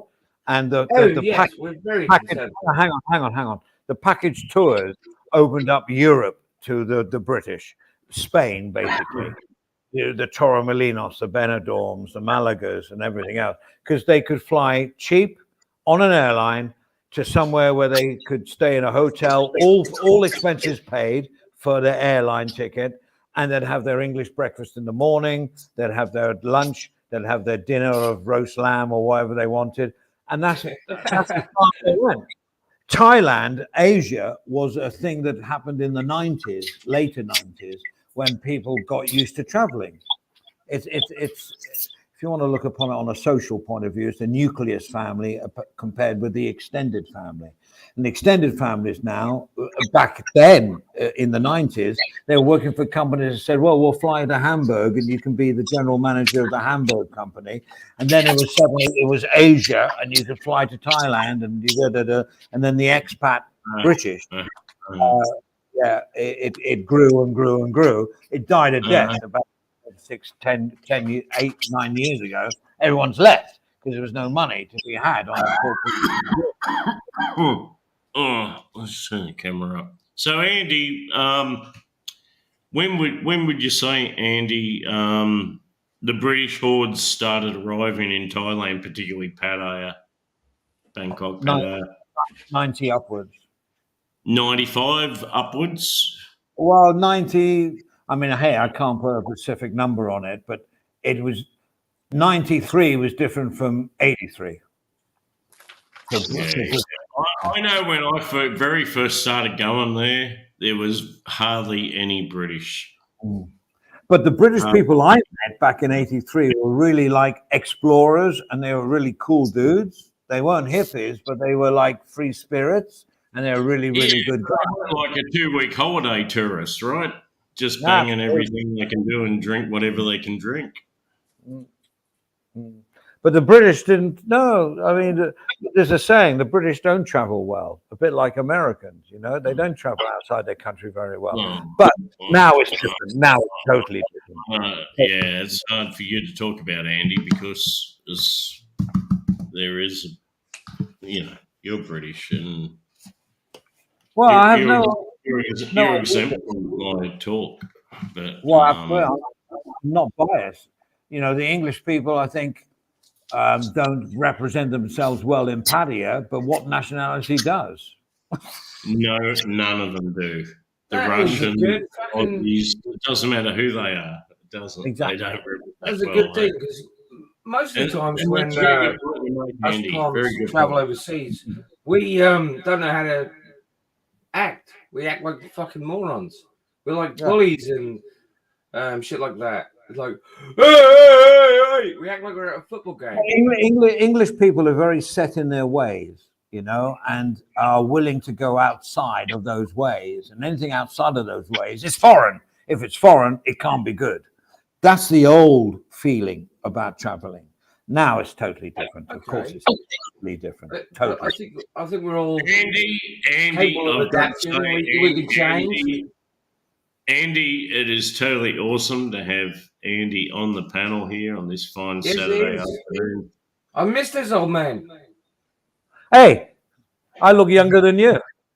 You do. Yeah. I know I put that in the chat somewhere. I agree. At the end of the day, there is no one in this genre or anyone on YouTube on it that I can even think of that equals Andy. Do you know how old I am? No, there isn't. Do you know how old I am? I'm going to say I want to know. 64. I don't need to know, Andy. 71. You're about 60-something. 71. Fuck 71. me. All right. There you go. 71. Andy is banging in there in 71, man. I have a little bit of arthritis. How old I am. Yeah, don't worry about the arthritis, man. That'll come out in the Leo. You'll be fine. Yeah, well, I've cut the Leo for 3 months, so this is a really How old I am, Andy. I know. I'll be 60. But you wait and see. When you're streaming enough, right? You'll be back on the fucking Leo non-stop. Adrian, 64. Yeah. All right. That's cool. Now we've got a real hard ass in here, look. Look, here comes Clarky. Hey, boys and girls. Here we go, mate. How are you? What's up, man? Dino's here. How you doing? Oh, well, let it hang out. He only knows how to shout. Yeah, look at Clarky. He's hitting 70. Clarky is. Fucking bored. Hey, Adrian, I'm 2 years fucking older than you, you fucking stooge. What are you talking about, fucking idiot? Fucking stupid cunt. 67. Still got me fucking marbles. Have another I'm 2 beer, years you older fucking than you, drunk. you fucking stooge. Fucking idiot. This is like the band's back I together. can't do that shit, Blue, by the way. Stephen. Adrian! Stephen. What is Stephen. it? Stephen. Yeah, go on. Stephen. People say respect your elders, and I do. I do respect people. Oh, that's good, mate. Older and more wise than How do me. you respect elders when you're as old as a dinosaur? Where did Craig go? Fucking camera on, Stephen. Come on. I mean, Not fucking right. Oh, Croggy, mate. let's go with that camera. Croggy. Where did Craig go? Craig couldn't handle it, though. He left about 20 minutes ago. Craig couldn't handle the pace, the realism of the whole discussion, you know. The trouble is, we're talking about our own personal situations, and we're not talking about other people. So it kind of negates all the drama and shit, like, because we're not mentioning other people. They've got nothing to do with our conversation. Yeah, but yeah. So drama-wise, there is no drama, okay? That's for Blue. Oh shit! It's dramaless, is it? Turn my It fucking whip is off. dramaless, Steve. We just talk about our own personal things, and it's dramaless. Like a doctor, yeah, like doctors. I tell you what, I do appreciate. I do appreciate about this genre now. The whole 24-hour thing is gone. It was like a millstone around our necks. You know what I mean? Like, we're 24 hours. Yeah. God, I'm so pleased that stopped. You know, because it just came to its own demise, didn't it? Really.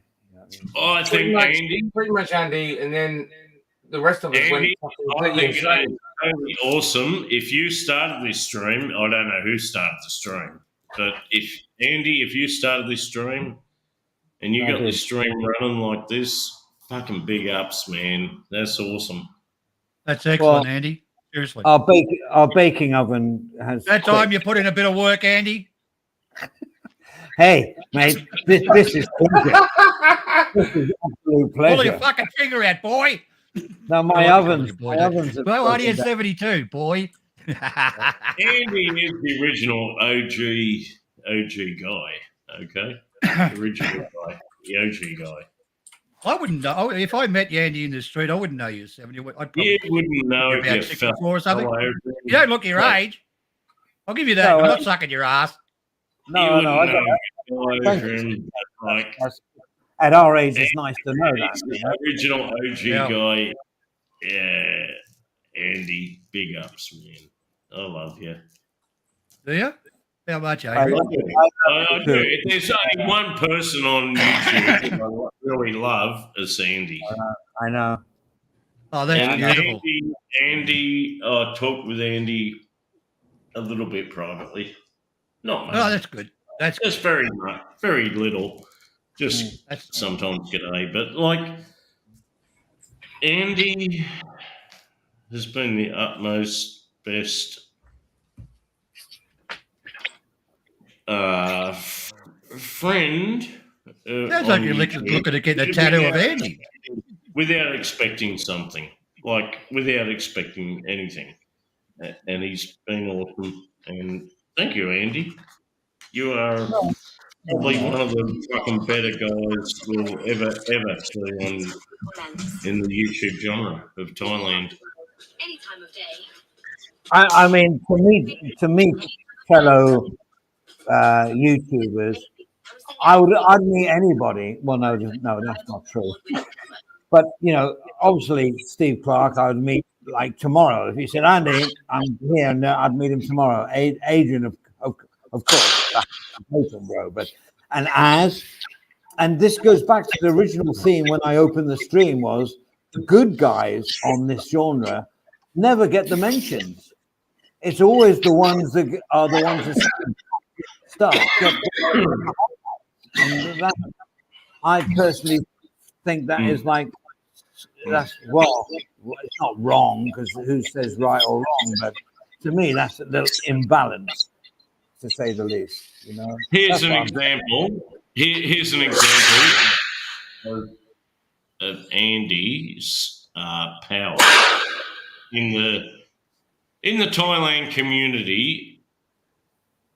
Here's an example. Okay, everyone today would say there's two nightlife areas. One's Nana Plaza and one's Soy Cowboy. Yeah? No one would think, if you mentioned to them that there was a Soy Clinton Plaza. Now, no one would even know where that is today, Clinton Plaza. Washington Square. That was as big as Nana or Soy Cowboy. It was the third entertainment zone, was Clinton Plaza. Correct, Andy? Correct. You're missing one major one out there, Adrian. Yeah, Clinton Plaza, no one has ever mentioned Clinton Plaza in this genre, ever, because they don't know about it. It's like 20, 25 years ago. Andy would know it intimately, right? Correct, Andy? Absolutely. You would have spent many a night at like the Hillary bars all came from Clinton Plaza. You see them down near Nana now, the Hillary bars, right? That was it used to be at Clinton Plaza.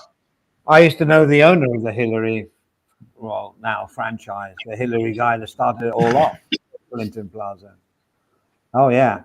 But don't forget that there's a little square just by the Emporium called Washington Square. And that was a little square away from the hubbub of everything. And it was just a little square. And you could even hear birds singing it. And there was a few bars. There was the Texan something or other, which was full of the old oil Texan guys. Texan Lone Star, it was called. And you walked into there. And back in the 80s, you were walking back into the 50s. Yeah, and everything stained, all the wood had gone to like a brown, you know, like the top ceilings of buses in the old days. It was all like, oh yeah, major. And that was Washington Square, which is now, I don't know what happened to that. Well, I do know what happened to it, but it was like, to me, it was like a little square that is gone. There was a couple of go-go bars. It never was a cowboy, in opposition with that or Nana. Although Nana, But the Hillary complex was going to be the next Nana or Cowboy, right? Yeah. But I can remember Nana when you used to be able to drive into the car park of the complex, and there'd be a medical. You could drive straight in the front. In the front there. Yeah, you could drive straight in and park. That's fucking outrageous. Medical center. Yeah, this is an 85. Yeah, and you just park in there. It was just a parking lot with buildings either side. Yeah, like a shopping mall. And the few bars were there were like DC-10, and there's I went into that DC-10 bar because I'm an aircraft guy, right? I had to go into the DC-10 up on the third floor, the DC-10. Second floor. Yeah. I did have to go into the DC-10 fucking go-go bar. And there was always he'd put in all new air cons. It was freezing cold, and that guy I got quite friendly with. He died many years ago. But each bar was not part of a group. Do you understand? Now groups have taken over the TLAC, I don't know what the names are now, but I know that all these bars, like 3 or 4 or 5 bars, are owned by one company. In those days, every single bar, an expert trying to make ends meet, basically speaking. You could walk in there at 11 o'clock in the morning. You could get your cold beer, whatever. No women. You could just sit there, and then somebody would come in you knew, and you would sit. They weren't making. Disclose, Andy, can you disclose if the guy would be Indian? That is the major owner? Major. Yeah, they own it all. They're the Dunkin' Donuts. Indians, right? They own Dunkin' Donuts, the franchise. But if you go on the road, right, they could sell Nana Plaza, right, the whole area, build a hotel or mall or whatever, and make billions. They've worked it out that they just rather get their rent per month. They don't care. They don't give a fuck. But it's a fortune because every bar it's big or small. It's either 1, 2, 3 shop houses size. We work on shop house sizes, right, with the pillars. We know where they are. It's a certain meter. I don't know what it is, but it's all done on that. There's 70 or 80 of these units, and they're all getting 50, 60, 70, 80, I don't know what the price is now, it's probably more, per month for renting them out. So, it's an ongoing, and, why build, a mall there or another mall or another hotel right next to Landmark and all that business? Why do it? So they get, imagine how much money they make from Nana Plaza. It's incredible. How about, Andy, do you know Soy Cowboy? I'm a big fan of Soy Cowboy in the old days. I love it. I met Soy Cowboy. I can't believe you guys have missed out the biggest one of the lot. Pat Pong. Where? Oh, Pat Pong. We haven't got the Pat Pong yet. Come on, put that on your list, Adrian. Come on. Soy Cowboy. I know Pat Pong pretty well, actually, Steve. That was the number one place to go. I want my ashes spread there. That's where I started. I didn't know when I was there in Pat Pong. I didn't know anything else existed. Would you say Cowboy is pretty much owned by the Iranian? No, I met the guy that invented Soy Cowboy. The guy that bought 3 bars in Soy Cowboy when they're all like, there was no bars around, and he had a cowboy hat. And I forget his name, but I've actually met him. He died shortly after meeting me, but never mind. That's how really? His name, yeah. Is he a Texan? Is he a Texan? I think he was American for sure. But what did you do to him, Andy? Apparently, there's an Iranian there. And the Iranian apparently owns about like half the bars in Cowboy. Well, I tell you what I love, and I will still go there when I have relatives over and we're going to go out to eat for dinner somewhere, wherever. We will meet in Soy. Well, it depends on the age of the people that we're inviting. Normally, it's my younger family relatives, and we'll meet in Soy Cowboy round about 4:30 when it's daylight, and it's an outdoor bar where it's just like a pub. You know what I mean? It's not the country bar. Well, I remember that. I don't know the name of it, but we always just go there and just sit. Still, 5 years ago, I did it, and you'd see the sun going down, the neon going on, the change of the soy, and then we'd leave. You know what I mean? After 2 hours. I used to go there quite a bit, Andy. My missus used to go to the gym across the road, and I'd go and sit in Soy Cowboy from about 3 onwards and watch it open up. And it's not a bad spot, I suppose. Back in the day, there were no pubs. In 1983 to 1988, there were no pubs. So if you wanted to meet somebody for a drink only, you'd have to go to one of these outdoor places in a area like Cowboy or Nana Plaza or whatever to have a beer with them, because there were no pubs. There was zero pubs. I don't think there's a lot now, is there? There's not a real lot of pubs in Thailand. Like, Stephen, if your missus is in the gym, should you not be in Can there? we just have a cup of tea? Sorry, Adrian, what'd you say?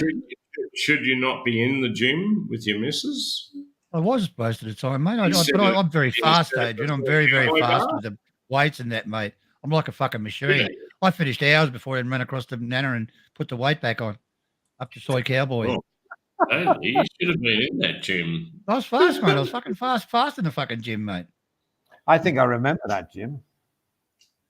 It was on Soy 23. Yeah, there's one right there at the Citibank, above the Citibank.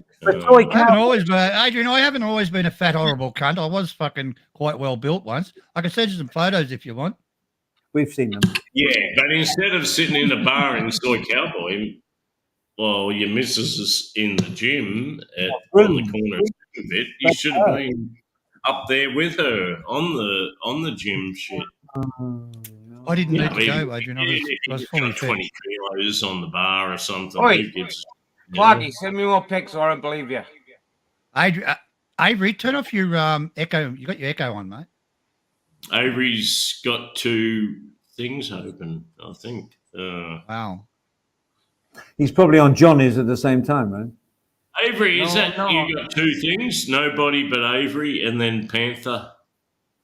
Yeah. I'll shut one down. I don't know which it is. I'm going to kick one off, okay? Kick Panther off. Who was that? You got your echo on, Avery. You got your echo on. I know I'm echoing. I can hear it feeding back in my head. I know that. All right. I want to check myself in the building. Avery quite likes the echo. Sounds like he's on stage. Saves repeating yourself, doesn't it? It's called reverb. Yeah.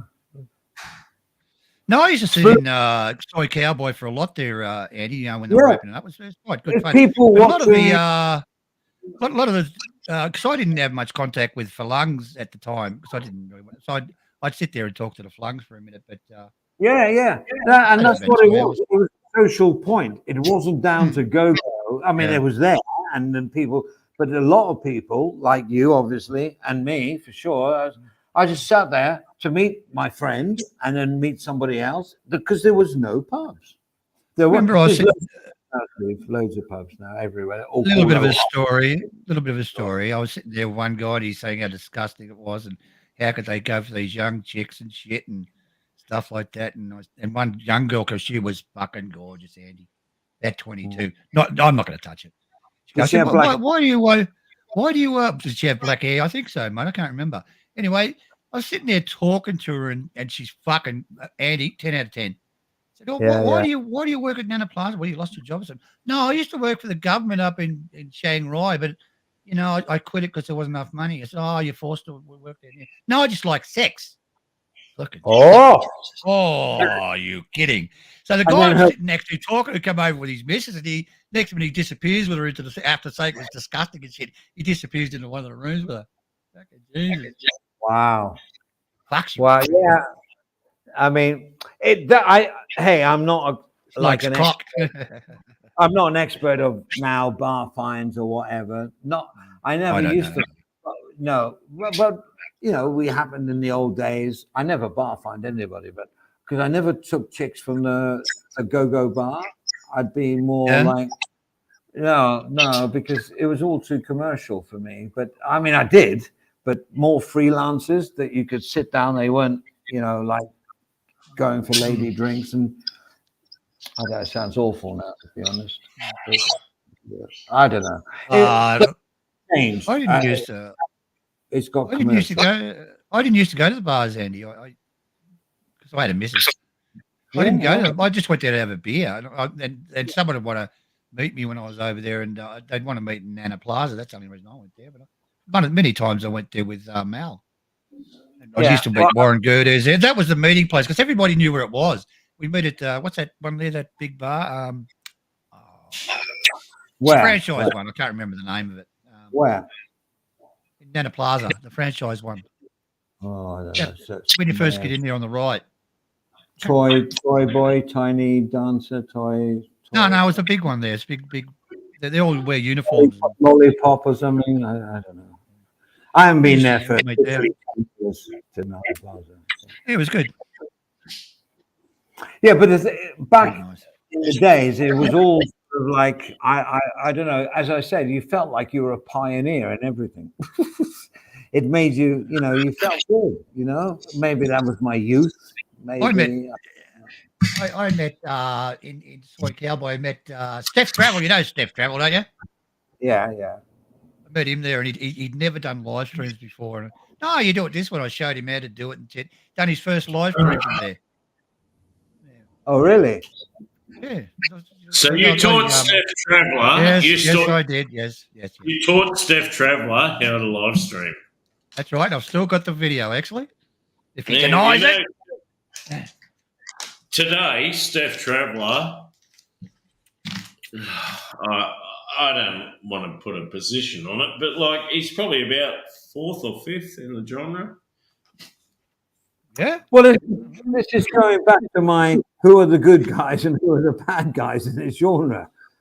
You know, it's always these guys that have said something in their whole you know life on YouTube to piss off people or to get enemies that they make they get the views. It's the good guys don't do that.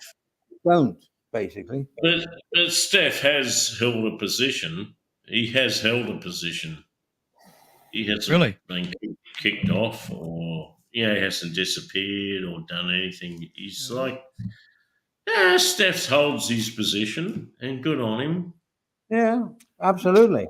But it's the same thing as I've always said that there's nothing bad. PR is good, whether negative or positive. There's nothing bad about PR because I was doing talk back Thailand with Kevin and Warren, and Steph kept ringing me to come down. He didn't want to ask me to do it. I just said, this is how you do it. I turned his fucking phone on and started doing it for him. So I think it was one of the first ones that was broadcast outside. I mean, I think I did one of the first ones with the guy from Phuket. What's his name? I did it in a restaurant. Hang on now. We're talking definitely pre StreamYards days. Yeah. It was I can't remember the name, but okay. And then we're talking Hangouts. about It was Hangouts. Yeah. And that was about it. You know, this is it. No one was actually doing live streams back then. There was no people joining a panel as such, right, Steve? Yeah, there was. No, Hangout, you could join the panel. That's why we used it. But I was doing that. We were about 2 or 3 months into it before I introduced Steph to it. Remember another thing that was called Periscope? Periscope. Oh, I never Periscope. I was never on it. I just didn't understand what it was. What Sunny in Thailand. Sunny in Thailand was one of the biggest vloggers. And he started doing live streams with Periscope. And that was... I did it... my first one was a week after him, Adrian. It was a little bit of downfall. He was at a beach club in Patong and he did a Periscope stream and it went a little bit tits up. But like, it's not like those streams weren't like you got a panel full of people talking. It was just like you talking. Yeah. Live. Oh no! Yeah. I used the Hangouts because you could bring people onto it, and you didn't have to put any. Oh, you had to put Hangouts on your Googles, right? What is it called? Chrome. Yeah, but that was about it. It worked well. It's too hard for the normal person to join Hangouts. No, you'd have to okay. send them. You'd have to send them a link, right? You would have to send them a link. I can't remember. We were using that for many years. Putting a link on the screen and they just click on it and join the panel. That wasn't Hangouts. I can't remember. No, Hangouts it wasn't hard. That. It wasn't hard to use though. Anyway, I don't think they have. Yeah, it wasn't hard to talk on it, but for people to join, Hangouts was not easy. Like you had to be sent the link. I think. I can't remember. It's like Discord, wasn't it? Yeah. It wasn't like just any random person could click a link and join your stream. Yeah, Hangouts was. Anyway, I showed him how to use it, and we done one at his very first live stream at outside. I don't know what he was doing. I don't think he was doing before that. I can't remember anyway. So he done his stream, and on the Wednesday I think I met him, and on the Thursday he done his first stream from down there at Patio, right over the top of Talkback Thailand. Was that the origins of Talkback Thailand? No, we were going 2 or 3 months before him. Oh, probably longer, actually. Like, when did Talkback Thailand start, Steve? Oh, I don't fucking know. Long time ago in a far off land. No. You must remember. You must remember, Stephen, the very first Talkback Thailand show when you went live.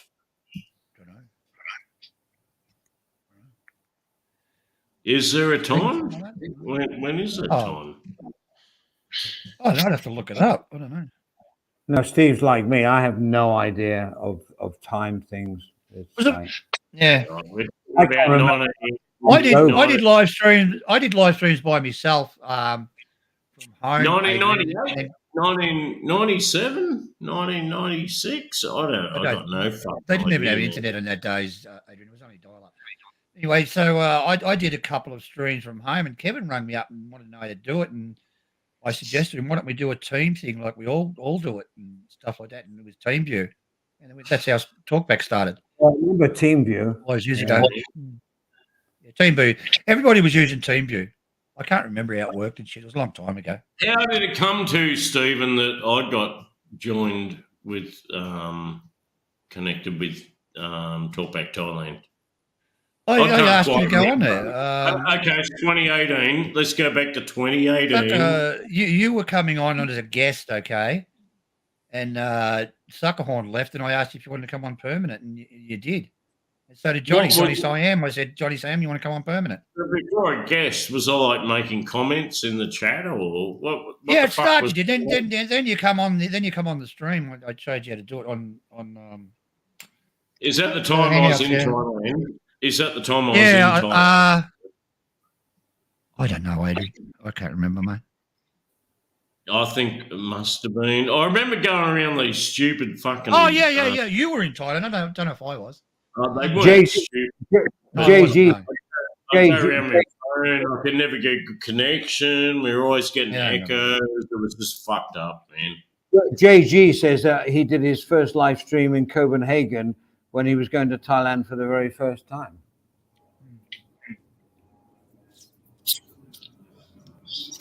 You want to know the first one to do, Adrian, the first one to do live streams, right? And one of the first, I don't know who's the first, I really don't know, was what's that Aborigine name? That Aborigine guy in Sydney. What's his fucking name? Wanjunga?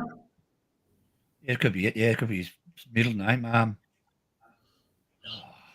his name? Shit, lost me.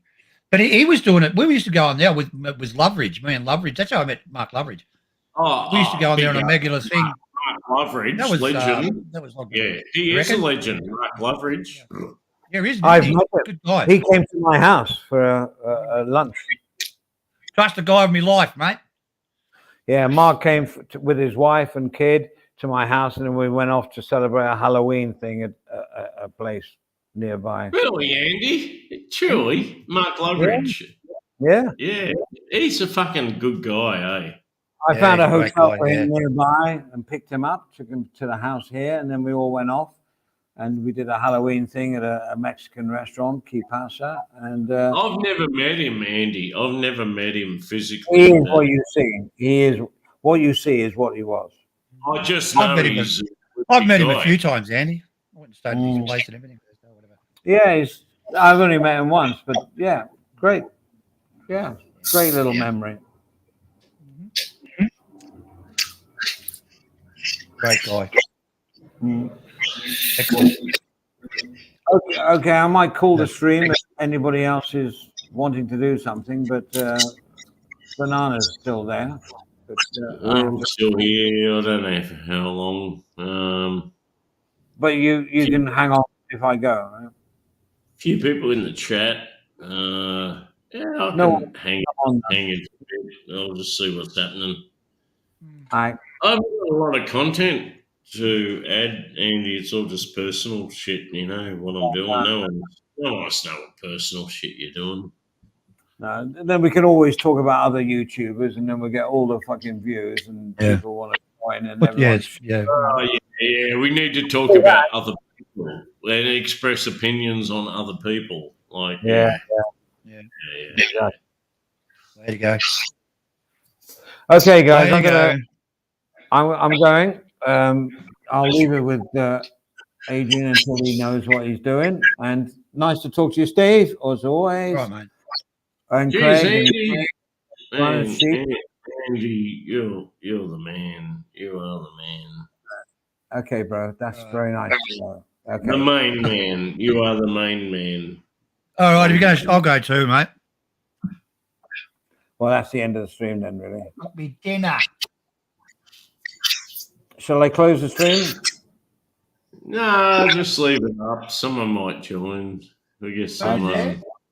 That's good. All right, then. Clarky, see you later. See you, Andy.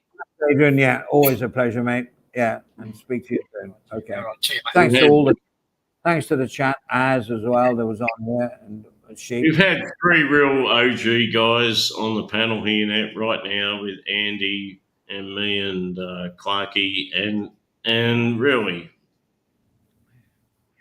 you know, take what you want from it. Yeah, there you go. Okay, guys. All right. Okay, see you, mate. I just remembered Pompeii for Lung was one of the first, Adrian. One of the first what? Doing live streams. Really? Pompeii for Lung? Yeah, I'm joking. Yeah. Yes, I saw Pompeii for Lung doing it. About 6 months before I started with but he done his all from home. He didn't do it outside. A live stream, Steve. It was like he's just sitting there talking into his camera. It wasn't like there was people on the panel or something. Yeah, there was people on the panel. That's where I met Mark Loveridge. He was like in a ladyboy bar with having fun with ladyboys, and it was him talking. There was no one else like on a panel talking to him, right? No, he did live streams, mate. That's where I met Loveridge and I can't remember also. But I can't remember his fucking name. Using that hangout thing. Yeah, using that hangouts. Yeah. One of the first, mate. It went on for about 6 months, I think. We were all on there. Kev used to go on there, but he was a different guy then. Oh, yeah.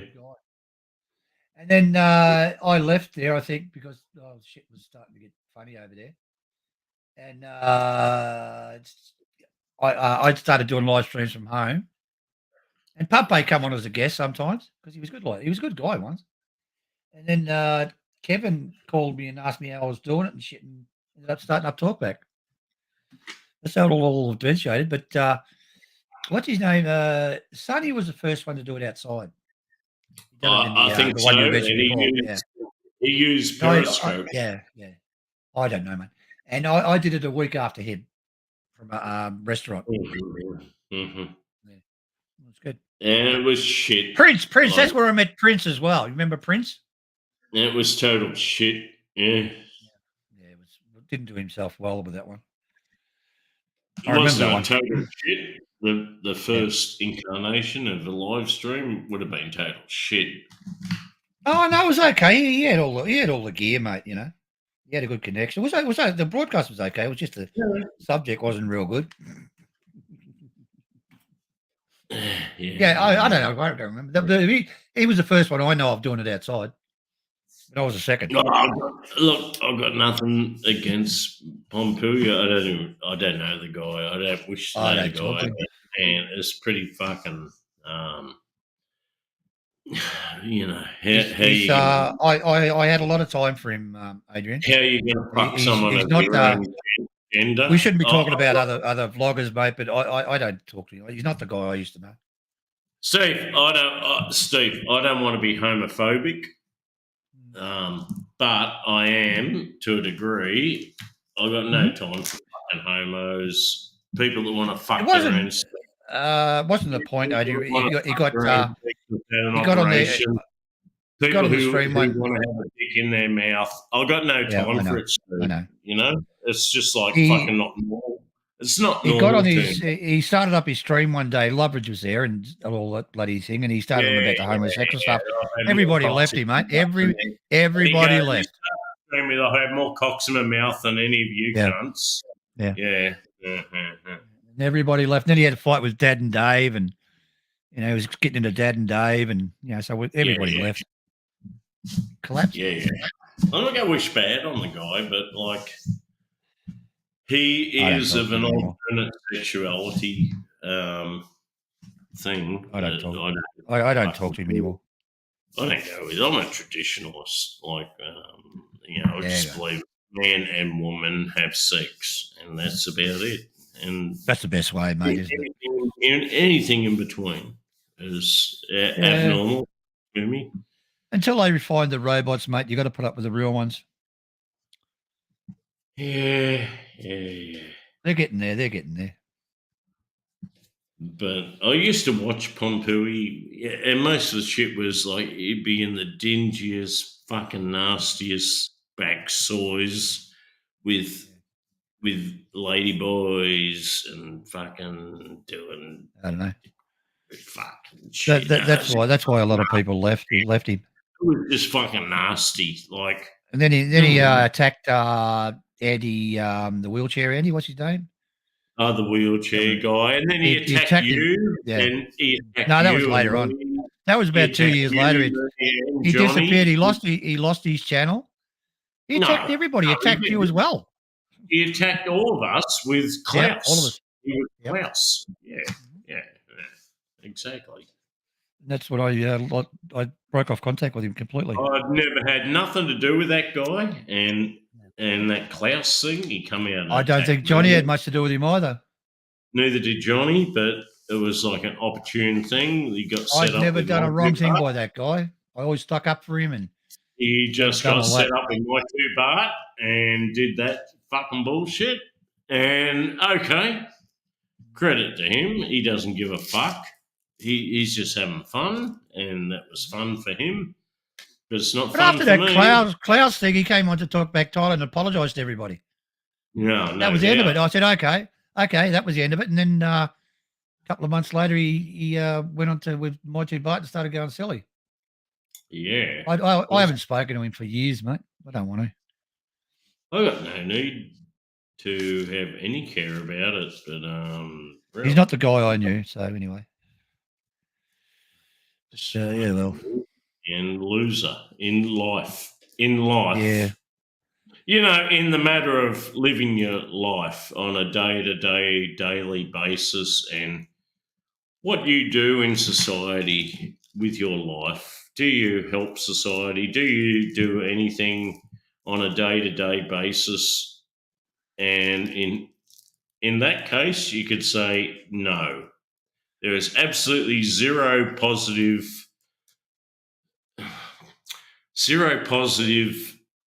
contribution to society. Zero. Nothing. Absolutely nothing. Contribution to society level is zero.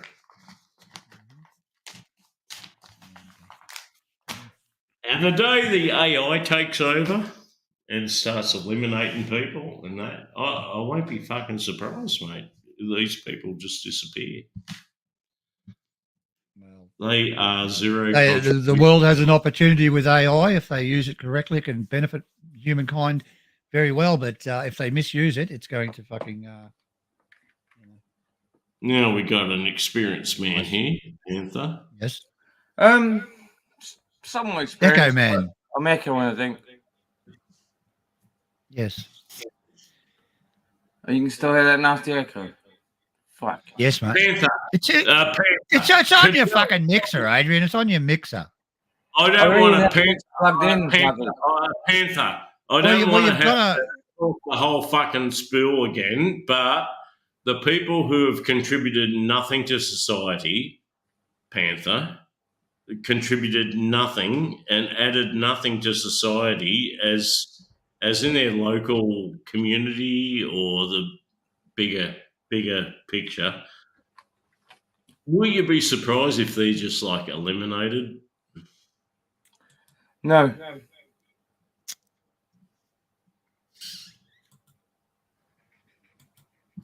Hello. Thank you. Thank you, Avery.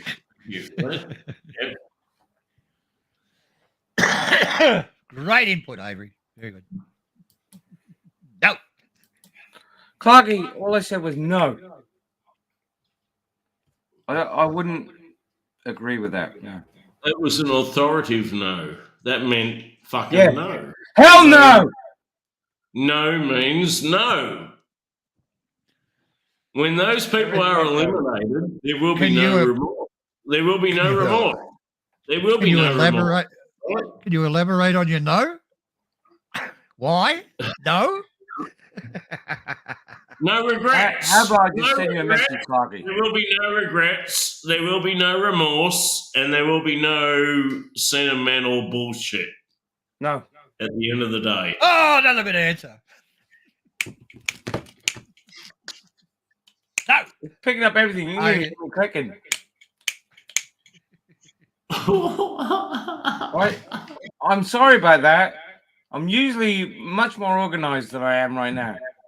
Yeah, you got a browser open, I would say. But this, Adrian called it, a week ago. Dude, you can lose your mind controlling 5 channels at once. You're gonna I'm totally fucking ignorant, but I gotta say, g'day, Karma, in the chat. Welcome, Karma. How you doing, Karma? How's Oz? How's our captain?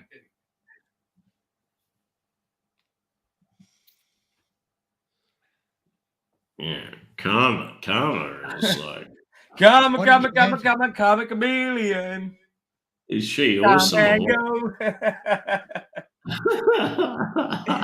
You come and go.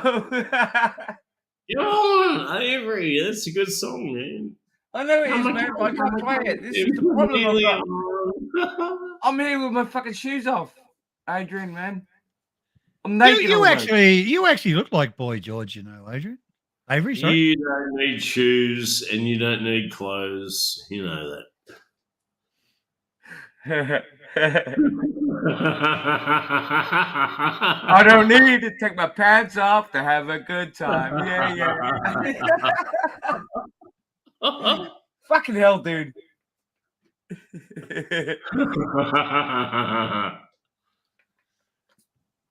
Oh, I tell you what, I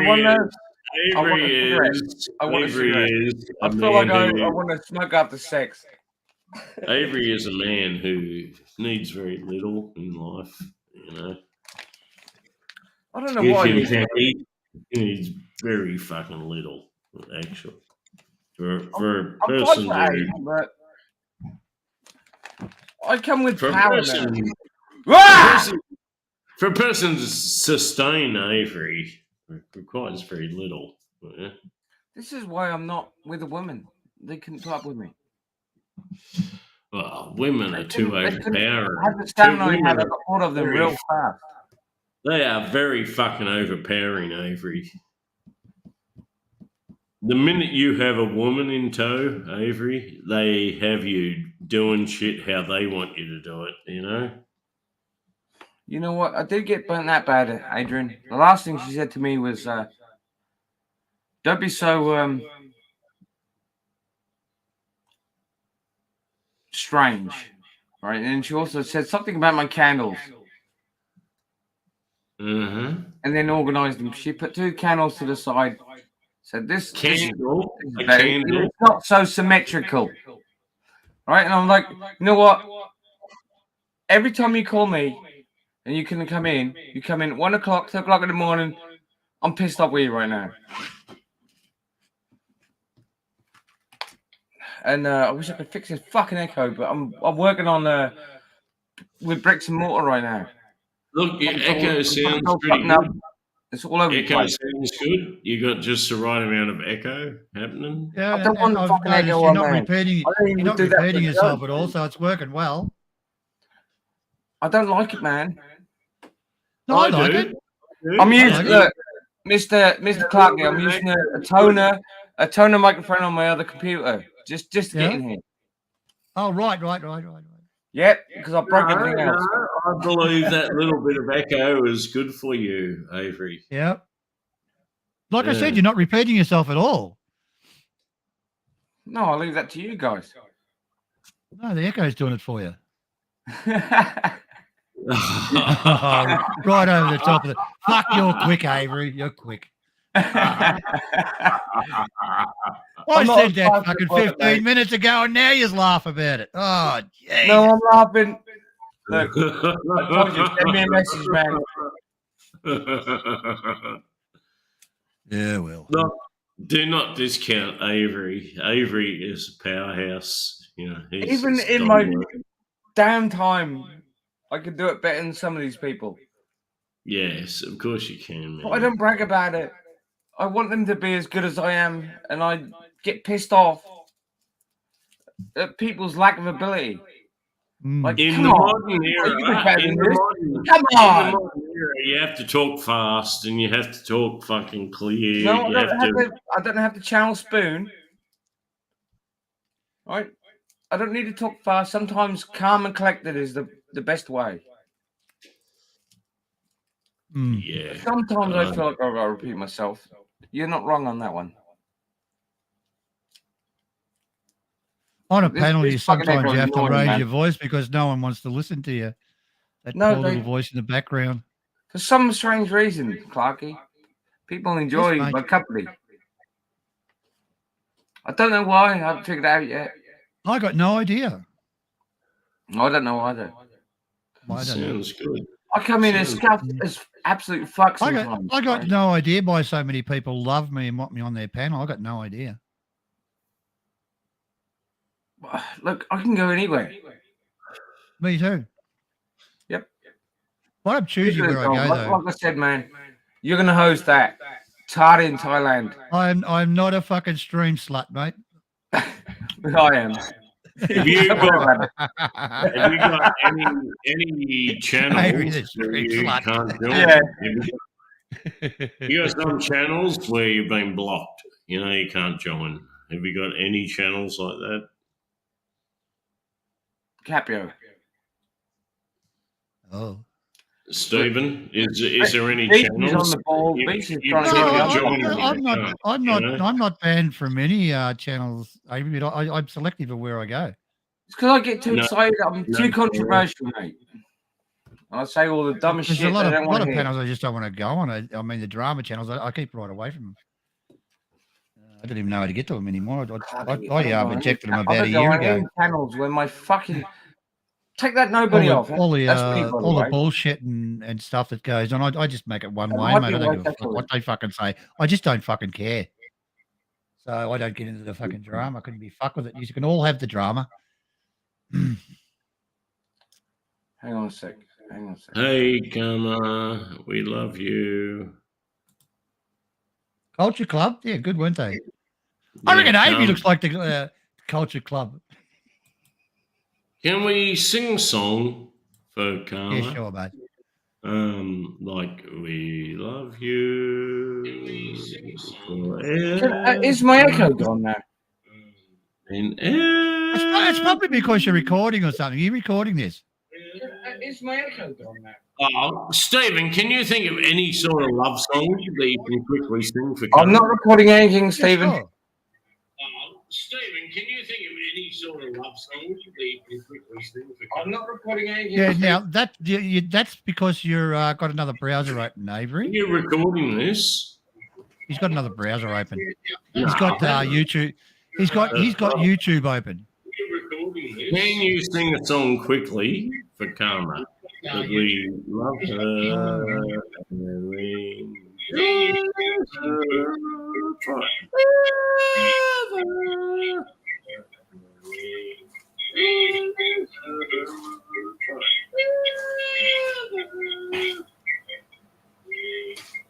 Nah. Who's got this echo going on? Avery, knock it off. Who's got this echo going on? Backstreet Avery. I have to. That one. Right. Steve, take it away. The song. That's annoying. We need the song, Steve, for Karma. I can't think of one at the moment. How We Love Karma. Can you please sing it? All right. Well, I love you, Karma. Oh, yes, I do. Karma, Karma, Karma, Karma, Karma, chameleon. That's all I know. Oh, is that it? It's fucking. Go on, Adrian. Give us a couple of numbers. Go on. I love you forever. Oh. There you go. Oh, that was the Adrian mating call. I'm going to put Avery back on. Fuck it. Hey, come on, Adrian. Give us a couple of numbers. Avery! Fucking blown himself up. He got too much high-tech shit at his place. Yeah. Too much. Everything at Avery's place is high-tech. Yeah. Oh, he's enjoying himself. Everything at Avery's place is high-tech.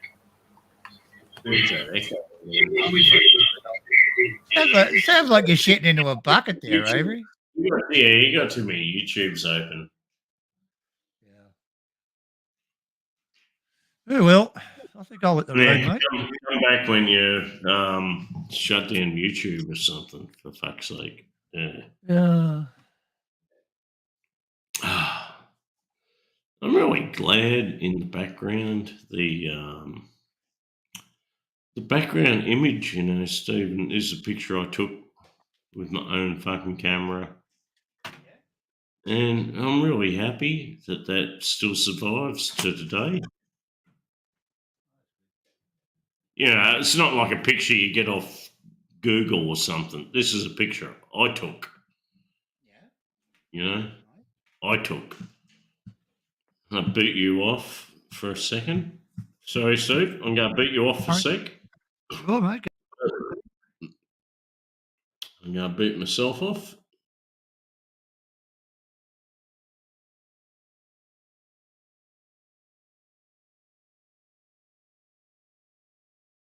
My cell phone, and what I can say is that picture is I took that fucking picture. It's my picture. Yeah. Adrian warned me already. You're gonna go mental with all this running. Yeah. Yeah. Stop running, man. Stop running. Mama, when I think about you, I think about love. Mama. All right. There we go. See it. It's wrapping it. Yes. Old school rapping. Miss Karma. Yeah, Miss Karma. Yeah, we love Miss Karma.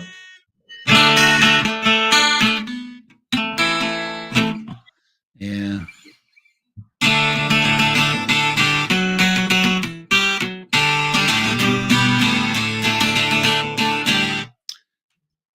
Never mind. Oh well. You know, there's only one disappointing thing is that Miss Karma. Oh, I don't want to say she's never come on a panel because for so long, Stephen, everyone was hypothesized over who Miss Karma was. Like it was. Oh, like they thought it was Dad and Dave. they thought it was Dad and Dave for a while. Like everyone and anyone, but like then she came on a stream and spoke one time. Did she? Oh, all right. Yeah, she did. Yeah, she. Oh fuck, she was around in the fucking talkback time with Kevin and that. Exactly. She's been around for a long time. Stream and spoke, and everyone. Oh, she's a fucking lady. Yeah, well, there you go. It's like been around for a long time. Yeah. Yeah. Miss Har's been Carmen around a long time. and did actually speak on a panel once. I can remember. Yeah. Oh well, I'm going to take off, mate. It's fucking funny, Miss Karma. Yeah. Okay, Steve. No worries, man. All right. I'll see you later. Have a good one, mate. See ya. Yeah, it was a My Two Bart stream. Oh, yeah. That was fucking funny.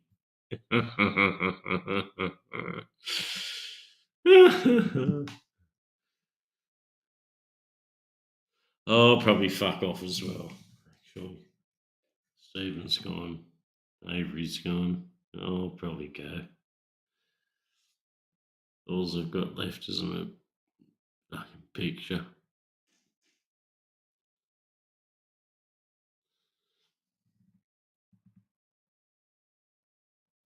He-Man, Karma's good as gold. Yeah, of course she is. Yeah.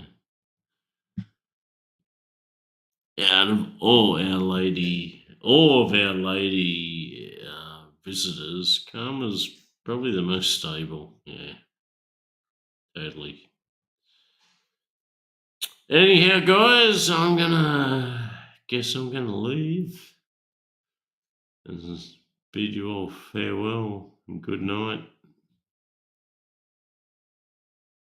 It's been fun. Again, a little bit of fun. So we'll just say ciao. Yeah, why not say just ciao? Good night, guys.